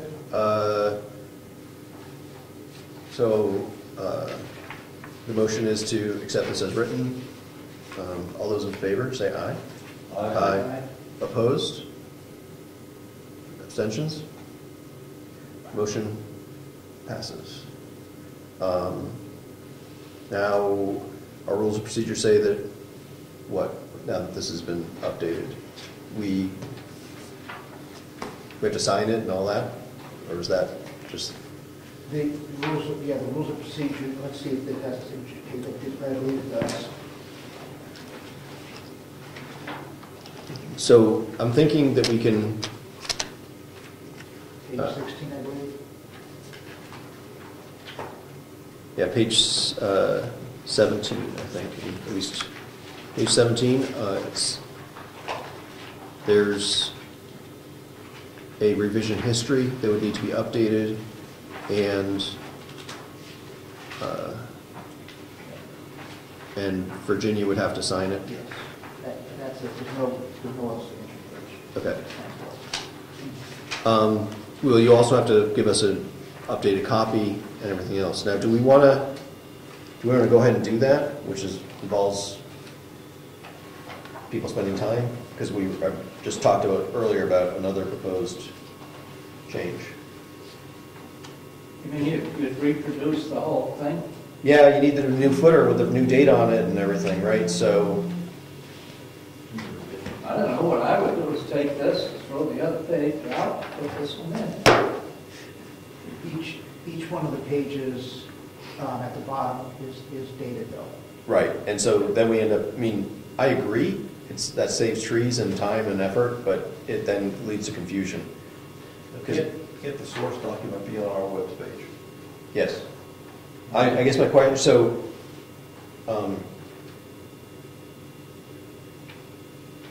yeah, I guess my question is, do we want to go through the whole rigmarole when we think we're going to change again for the next meeting? We've got another change coming. I mean, it's probably worth getting it signed by Virginia, so it becomes official. But do we all need copies in the meantime with this, or can we just insert the one page in the meantime? And then when we make the other change in a couple months, we'll make 2 copies? Or do you want the updated copy right away? Thoughts? Have Virginia sign it, make 1 copy. We make the next change, have Virginia sign it, and then we can discuss whether we need hard copy for everyone or whether we want to keep it on the web as the official repository. Do we need a hard copy? We can talk about that later. But So, given that we are all sitting here on computers, that we can just pull up the current PDF off the website, it's helpful to have the binder with the documents in there, because you never know when you're going to need to refer to it. So, if you want to change the way we do things to have computers, that's, you can do that. I don't know. I've got a laptop I can bring. I got a laptop I can bring. I got a printer. There you go. If I want to print an updated version. I'll George, have you my still phone. have to keep updated paper copies, so don't you? Yes. So if somebody comes in and wants a paper copy. Yeah, but that would be one. I mean, if I look at the statistics of how much we use that printer and which organization uses that printer, you know the answer. Oh, vast We do majority. most of the work here in I town. understand that, but we've got to get to the place where we're more efficient with I agree. with the paper. Actually, I do have something to add on to that same discussion, Mr. Chairman. This year, as far as I know, this is the first year where the planning board has produced less paper from this printer than the selectmen. Oh, he's bringing facts to the table. And that's because, I would say that one of the main reasons is because we've met last time, we've also had less updates to documents than we've had past times. oh, As my minister says every Sunday at the end of the sermon, he says, and now we come to the so what factor. Or the selectmen have worked an awful lot harder this year than we have. That might be true. Mr. Chairman, all we have to do is make sure that everybody can follow what revision they have in front of them. So however we want to do it, I think it's fine, as long as we know that this hasn't been officially added yet. Well, I think that I think we just voted that so it has been added. We've got to get Virginia to sign a copy. That's the official copy. If somebody comes and wants the official copy, they get the updated version with this in it. We just voted on it. It's really, I think that's not in question. I think the question is, do we ask George to print out the 20-page document for each of us to make sure we have the right footer version information in it? Or do we ask him to give us 2 pages, one, the signed page that Virginia's going to sign, plus the 1 page that changed, in which case then you'll know, okay, well, let me go and see when Virginia, which version, that's been certified here. And you'll just have to know that page 17 is the one that has the right footer on it, and the rest are who knows what version, right? Or something like that. Or we just have them get Virginia to do it, and we'll not worry about it for the next couple of months. And I think the next change is bigger, so it's probably going to add pages, add a bunch of pages. I was overthinking it, but so you can always just print out the official copy from the site and bring it in. I just wanted to make sure. Yeah, this doesn't save any trees. Actually, unless you can do double-sided printing, you're better off getting George to make the copies than to do it at home. I can't print double-sided. Well, I can, but I screw it up every time. So I just want to make sure. Yeah, it's all backwards, and I just want to make sure that any changes we make, that we're not going to start running ahead of ourselves and have all these different pieces of paper floating. As long as the revisions are kept. I was overthinking. Mr. Chairman, I have an answer for that too. In the past, some chairmen have had me audit the individual members' books for such documents to prevent that same thing. So we could probably do an audit, say, 2 months after we've consolidated these changes to make sure that what you're just saying does not take place. It's just a suggestion. Well, Mr. Chairman, even if the easiest thing to do is just to basically, before you start talking about something, is make sure what revision do you have. I don't think we need to go auditing all the books, and that's just added time, and we can do that ourselves.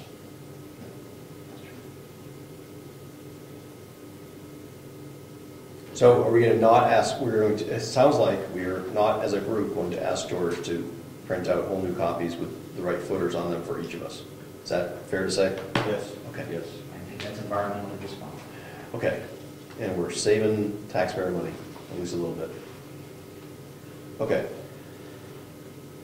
So George, you're gonna get Virginia to do her thing, and you'll do whatever it is you do? Yes. Okay, thank you. Okay. So,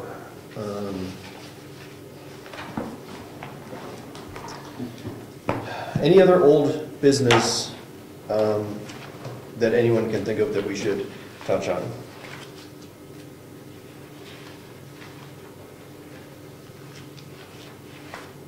Anything else going on? We're getting toward the end of the year here. Does this matter or is this? No, we're still on old business. You've been looking at the budget. How bad are we doing this year? 14 or 15, what are you talking about? Go looking forward? No, current. Current budget, well, you know, the tax rate was set. We returned, to bring the tax rate down, about $50,000 that we didn't spend. We had some contingency money built into the budget. We returned it, we didn't need it. Okay, how did the planning board specifically do? They came in, or last time last time I looked, they were under budget. That's what you're asking. The biggest component is the salaries. It's, if you're ever interested, we've got I know where it is. I just forgot to go look at it before I came in here. it's on file right in there. Yeah. Okay, good. Okay, so we're done with old business? Okay, member comments. Ed? I have an issue with the regional master plan and how it's being offered for public comment. The date on that, let me start from the beginning. Do we have a method in town when the mail officially comes into the building, that it's stamped as received on a certain date? Yes. We So do. this letter was received December 15th. You can see there's a stamp, and in red it says the date. And here's the package that the disc came in, and it's December 8th. Yes. My comment revolves around the fact that SRPC mailed it out. It was, according to their schedule, should have arrived here by the 7th, and it came here on the 8th. The 7th was a Sunday, is that correct? Yeah, sure, that's okay. Okay. It's just that we have a 35-day public comment period. That means the public's supposed to be able to review this document for 35 days. And it is already the end of December, and this document's sitting here, and we are now going to post it on the website. They may have done what they're supposed to, and maybe we have also. And it may be out of our control, the 35-day. But this document is incredibly long. It is incredibly complex, and it's important to the region and the public. And from the past, public comment that has come to SRPC literally has been 4 to 5 letters, 4 to 5 comments, meetings, maybe 2 people. There has to be something done that's different. I don't know how we could solve this, but this is not, as far as I'm concerned, a 30-day or a 35-day comment period for that document. And we may have no control over it, but this is my member comment that I don't think that that's adequate. And how we can speed it up, if anybody has any ideas, if it was announced this is going to come here, but if we only meet as a planning, was this sent to the selectmen also? Or was It is only sent, it's sent to planning boards and public libraries, I believe. That when I first contacted them about not being able to adequately review it based on what they posted on the website, Cynthia's response was basically we'll try to get the PDFs up, but they're too big and they're hard, anyway. And I should go to the library and look at the disc. So it's not just here, but it's the library as well. So if the rule inside the grant states, and I think state law states, that this document had to go to the towns and the library, and still... that's RSA's. The RSA's, right. It's part of the RSA process, not the grant. Okay, it is part of the RSA. Yes. Even if that's the case, how is the public able to review that? How does the public know that that's available in the library? And again, I'm not asking to answer the question, but the comment is that this 35, for such a huge document that cost all of this time and all of this money and all the effort of the SRPC, even to be fair to them, it doesn't sound like the public was given an adequate, I mean, yes, they did have listening sessions and they did have type of meetings to get comments on it, but not of the final document. How could this be a 35-day? So I don't know. It's more of a comment that I'm at odds with the fact that this is not in long enough. And it's in draft form. It's got draft right over half the words. And that was, I believe that was discussed in other RPCs, that just the word draft was obliterating some of the verbiage. How is anybody supposed to review that document? It's 1,560 pages. And as you say, how does the general public know that there is such a document? Let alone where it is. The responsibility lies with the SRPC and the towns. By law, they're supposed to send the towns the information, and then we're supposed to disseminate it. That's how it's supposed to happen. One copy? That's what I mean. It's on their website as It's well. on their website. It's on their website. It's actually not hard to find on their website.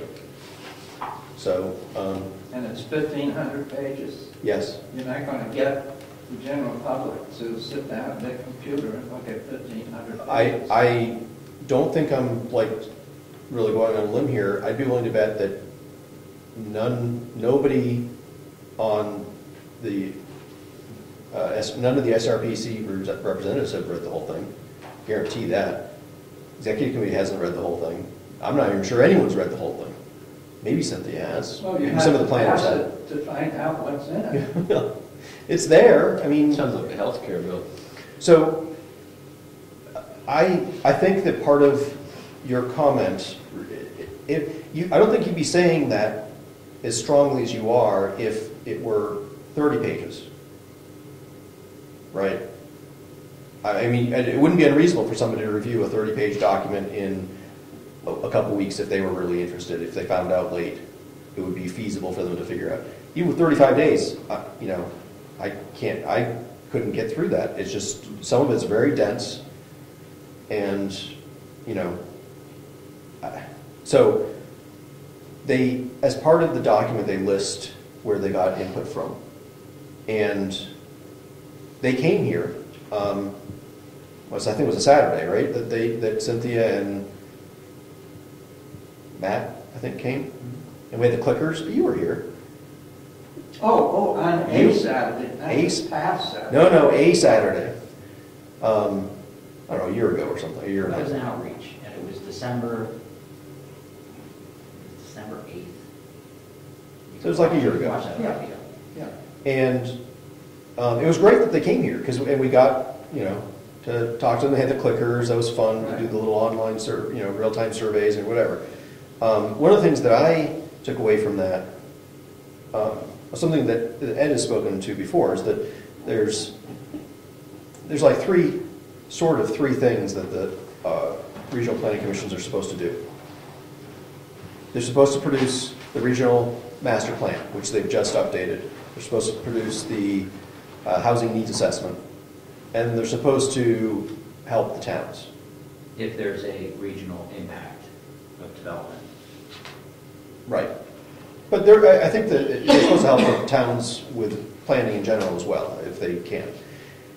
They have 3 sources of funding.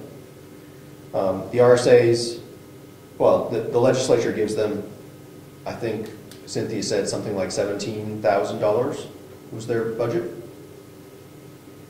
And then they have the town dues, which some towns pay, some towns don't.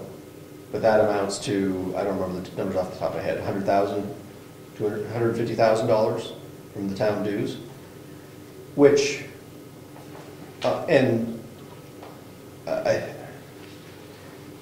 if they're being funded through the government, and we don't have unfunded mandates here in New Hampshire, it's against the Constitution for the state to have an unfunded mandate. I would argue that the funding of like $150,000, whatever the number is, $200,000, is what the legislature intended to be able to support these 3 main activities: producing these 2 documents every few years and helping out with regional planning. And if you've got, I mean, $200,000 is enough money for a couple full-time employees? I don't know. With all the overhead, I don't know. And a couple people certainly could, I think, every few years produce the housing needs assessment and the regional master plan and help the towns, I think. But given that, you wouldn't end up with a 1,500-page regional master plan, right? You wouldn't have, I don't know how many man hours went into that, but I mean, it's a crazy big document that, and there's a lot of detail in there, I mean, it's not all fluff. I mean, some of it's fluff, but it's not all fluff. I think that they've run them up, and they went and got $3 million from the feds and spent it on stuff that the legislature didn't really intend for them to do it, do that kind of thing and have this kind of scope. I think it does a disservice to the region for them to produce a 1,500-page document that people can't consume and they can't understand what's in it. And quite frankly, I don't think it needs, I don't know, we have more pages than people. I don't know. It's just crazy how much that government needs to have that much detail of planning and, providing guidance for planning. For me, it's too much central planning, but. Now, did you say there was federal funding for this? Yes. Okay. Ed can tell you. That's my first question. My second question. It came through HUD. No, Yes. it's a federal planning grant through HUD, EPA, and DOT. This was the Granite State Future. Oh, that's what it's from. That must be a marvelous document. Well, the same document that's stated in it that our private property is a barrier that must be broken. Well, my question is this: if I go to Gaffney Library and ask the librarian for a copy of this and tell her that I want to sign it out to read it, and they don't have a copy, what do I do? Who do I complain to? Well, they've got a broadband plan so that everyone can have broadband, so you can have broadband and download the PDF, I guess. I don't know. That disc should be in the library.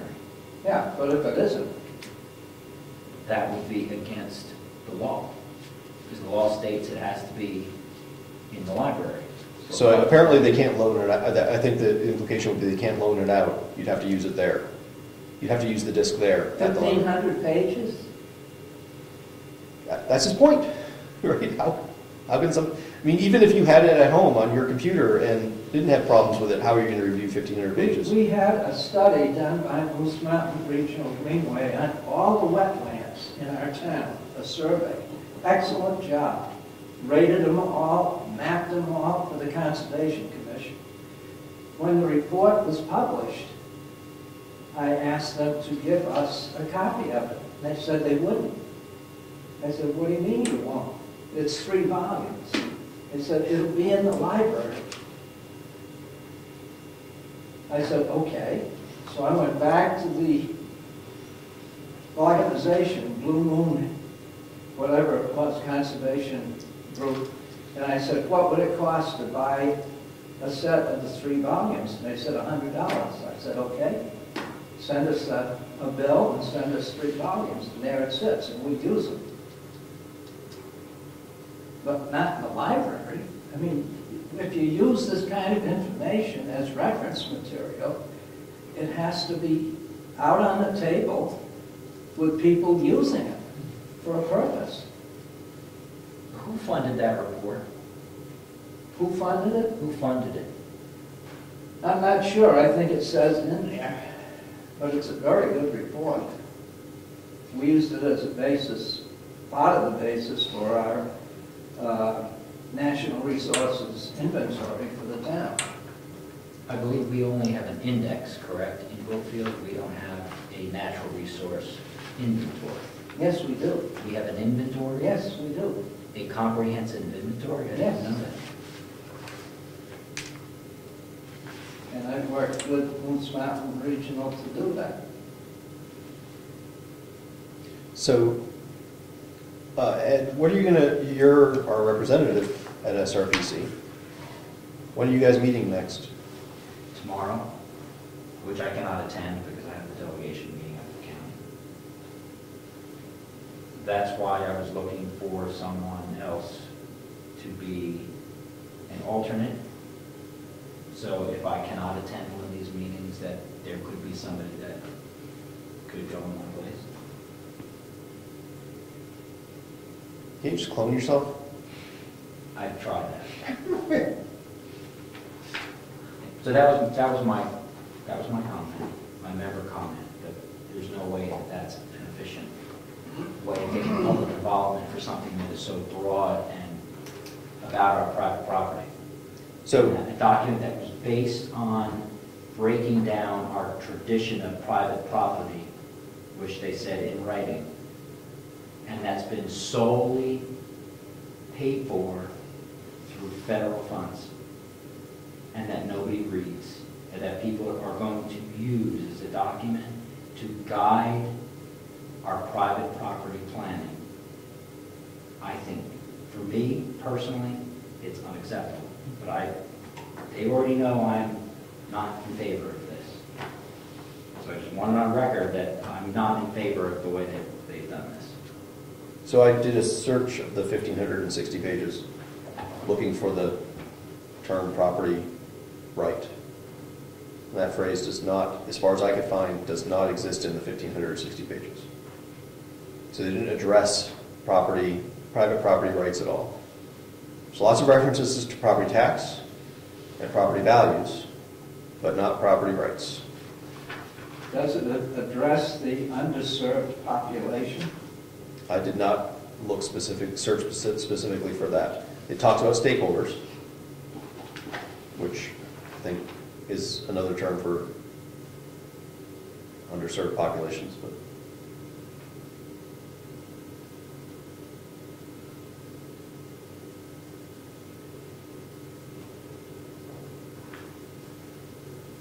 Excuse me. I was asking, did you vote yes on the vision, This vision, the vision statement?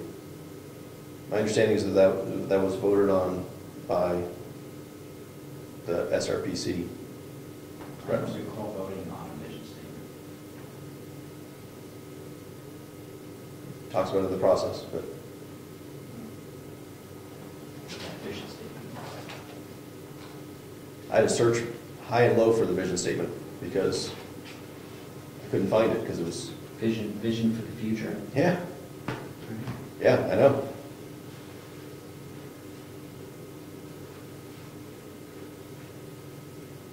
Can you read it with the draft written over? That's what I'm looking at.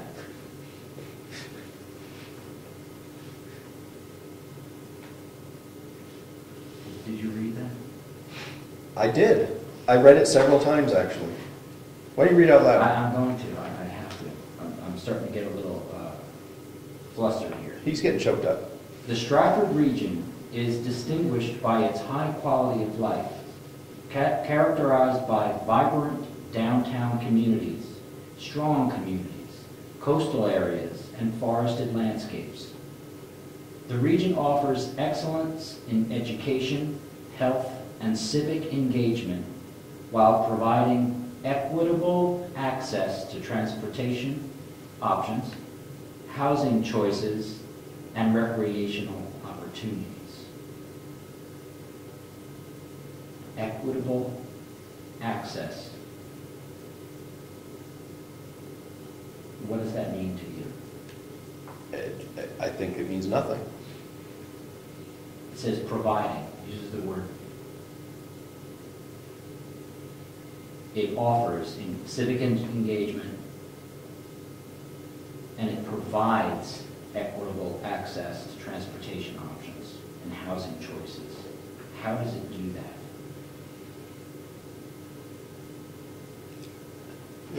Those words don't mean You anything. read it several times because you couldn't find. I was having trouble parsing it and finding any actual idea there.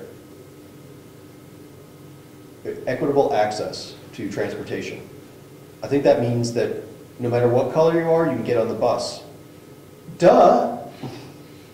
Isn't that the law of the land for the last 50 years?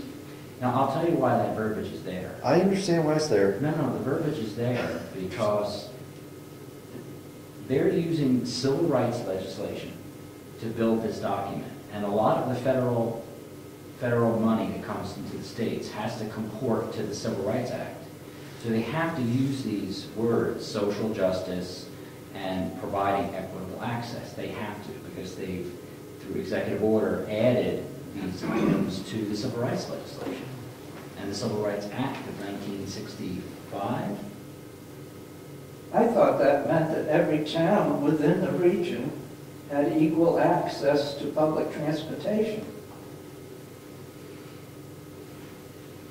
Equitable access to transportation.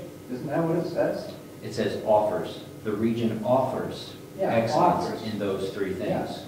In those things, which is Do you have education. public transportation here in Brookfield Hope not. or Wakefield? Or are we not considered part of the Stratford regional area? I mean, by law, I guess we're not. If you It go to was by Dover, choice. if you go to Dover, you can Yeah. get on the bus. Oh, right, absolutely. In Rochester, too. Wherever there's a bus, you can get on. That's fine. Right. We don't need buses up here, but anyway, I don't, in my opinion. Well, I agree, it doesn't mean anything.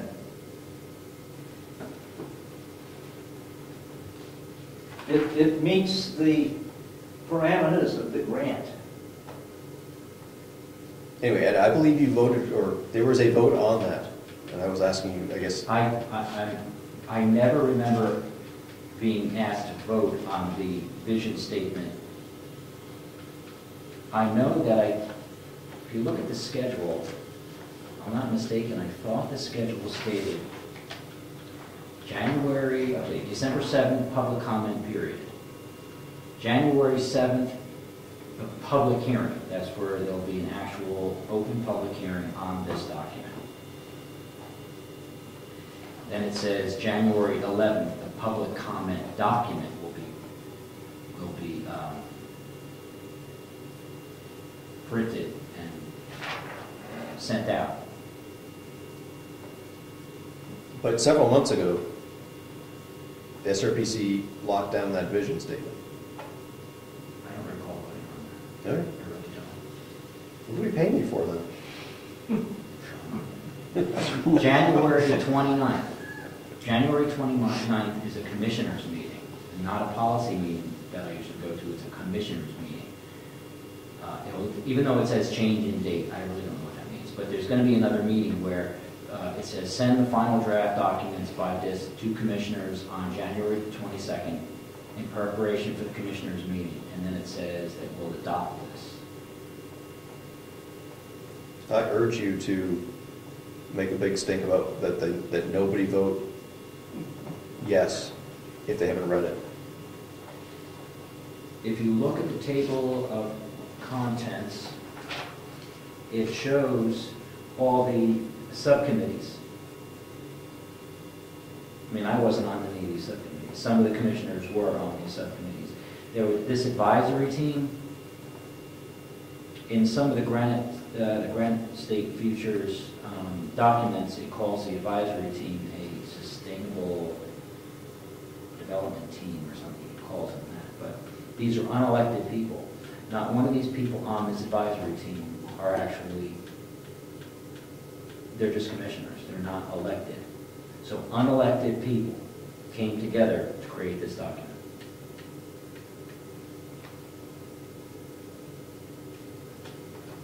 So, again, my public comment was, I don't like how this was done because there's no way somebody can digest all this. I think it's time to protest it. I don't think Brookfield matters. Well, we can wait till April, it'll be warmer. Now, I can't speak to this because I haven't read the whole thing all the way through, but I know there are other commissioners in some of the other planning commissions that have read it all the way through and have stopped the voting on it because there's issues with it proposing new taxes. It proposes alternative transportation taxes in towns in order to The fund SRPC? that equitable. SRPCs or the other regions? Some of the other regional planning commissions in their documents. It actually has in there a way to promote alternative transportation and to create equitable access to transportation. Like bicycles? Would be to create a local tax that would pay for buses, more bike trails, and other connectivity. And I don't think, I mean, I have to read what this says, but it doesn't say it in here. So you can do a word search on this? Not, as far as I know, not with what they originally posted, but from the PDF, yes. Assuming your PDF reader, if you're using Adobe Reader, yeah, you just Control F and it'll pop a little thing and you type in your search term and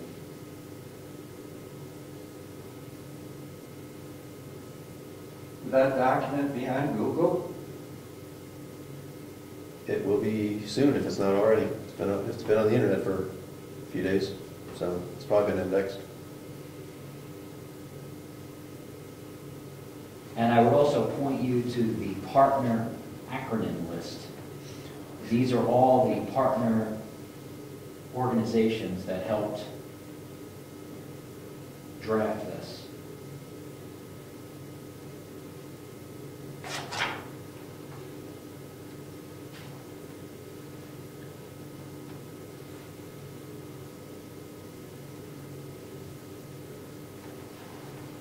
My member comment is ended. Is there a map in there to show the region that's covered?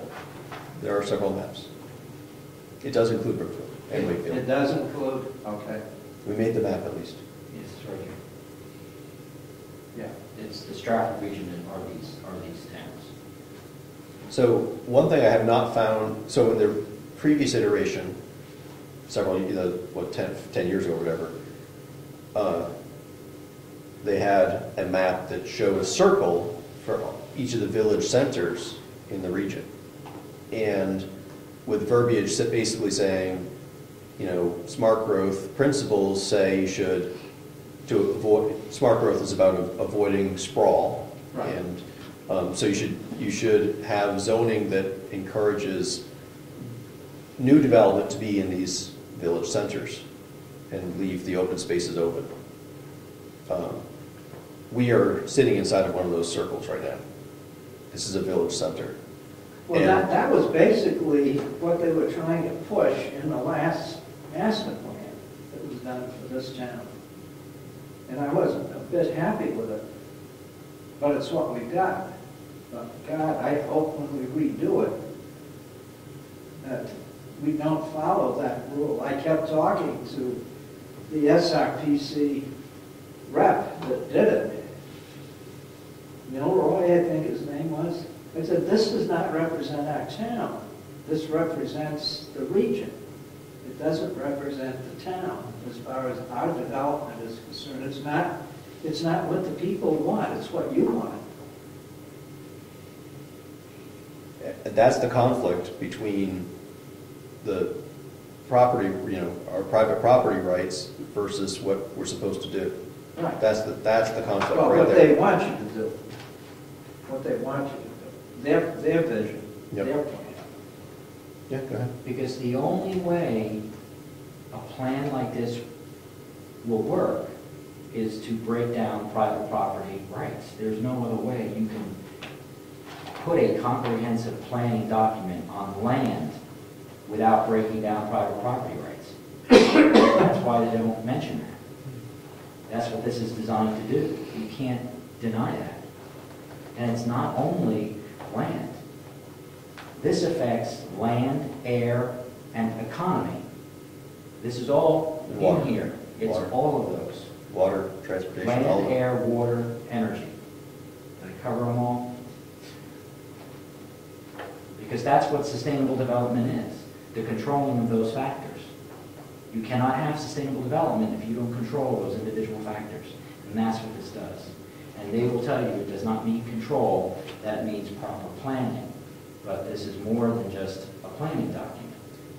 Yeah, the problem I have is that, I won't say the problem because I have a long list. A big problem I have is that this is not based on although it does discuss the town's master plans, it's not based on those master plans. It's not a bringing together of the grassroots ideas. And as Dick was just saying, the town's master plans were written by the expert planners to begin with, right? And so they weren't grassroots in that respect. And so what we've got is central planning.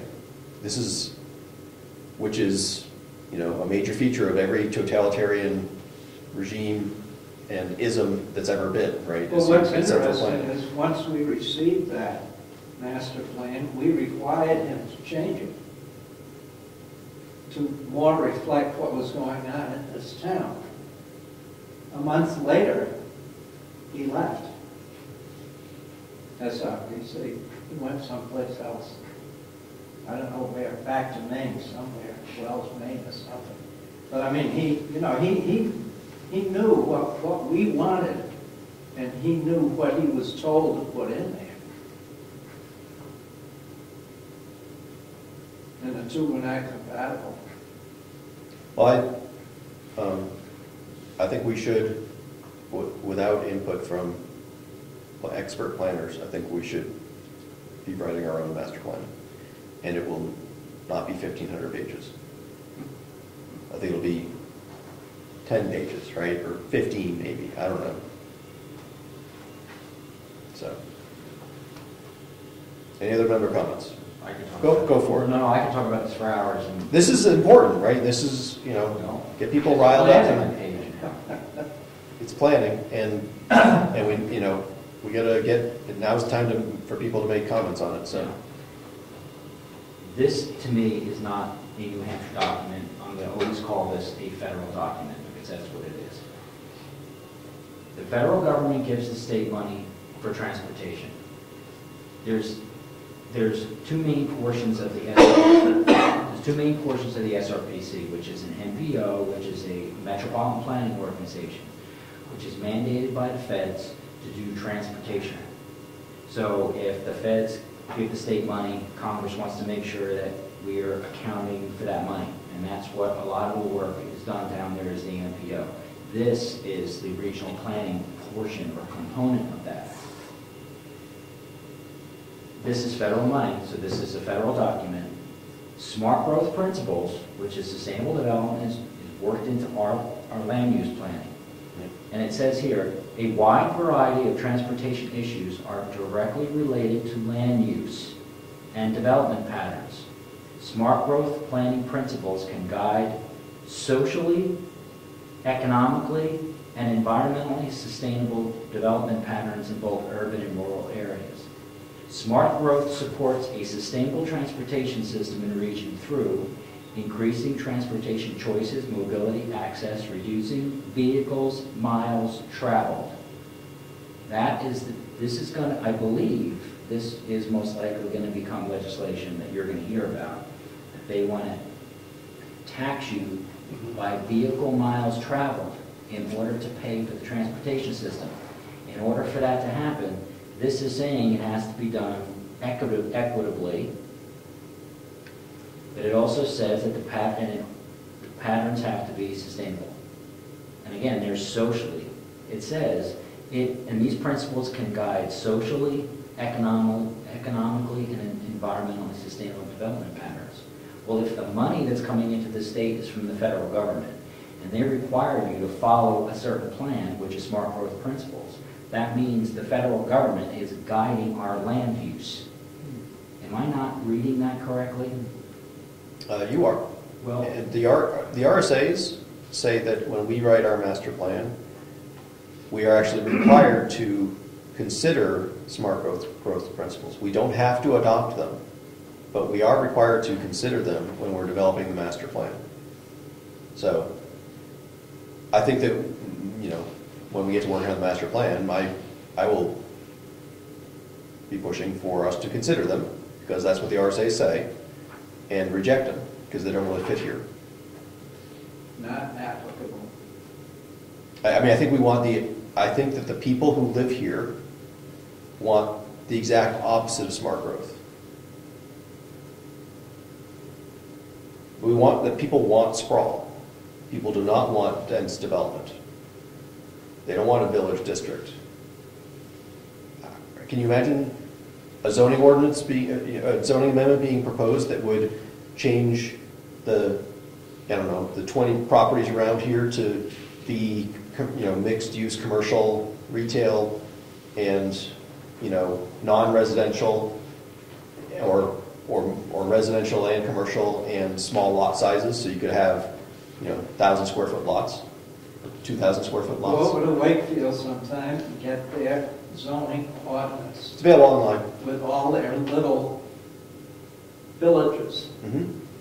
population centers. They're all different. Yep. They're all different. But I can't imagine And the something like that. lakes and all the lake frontage.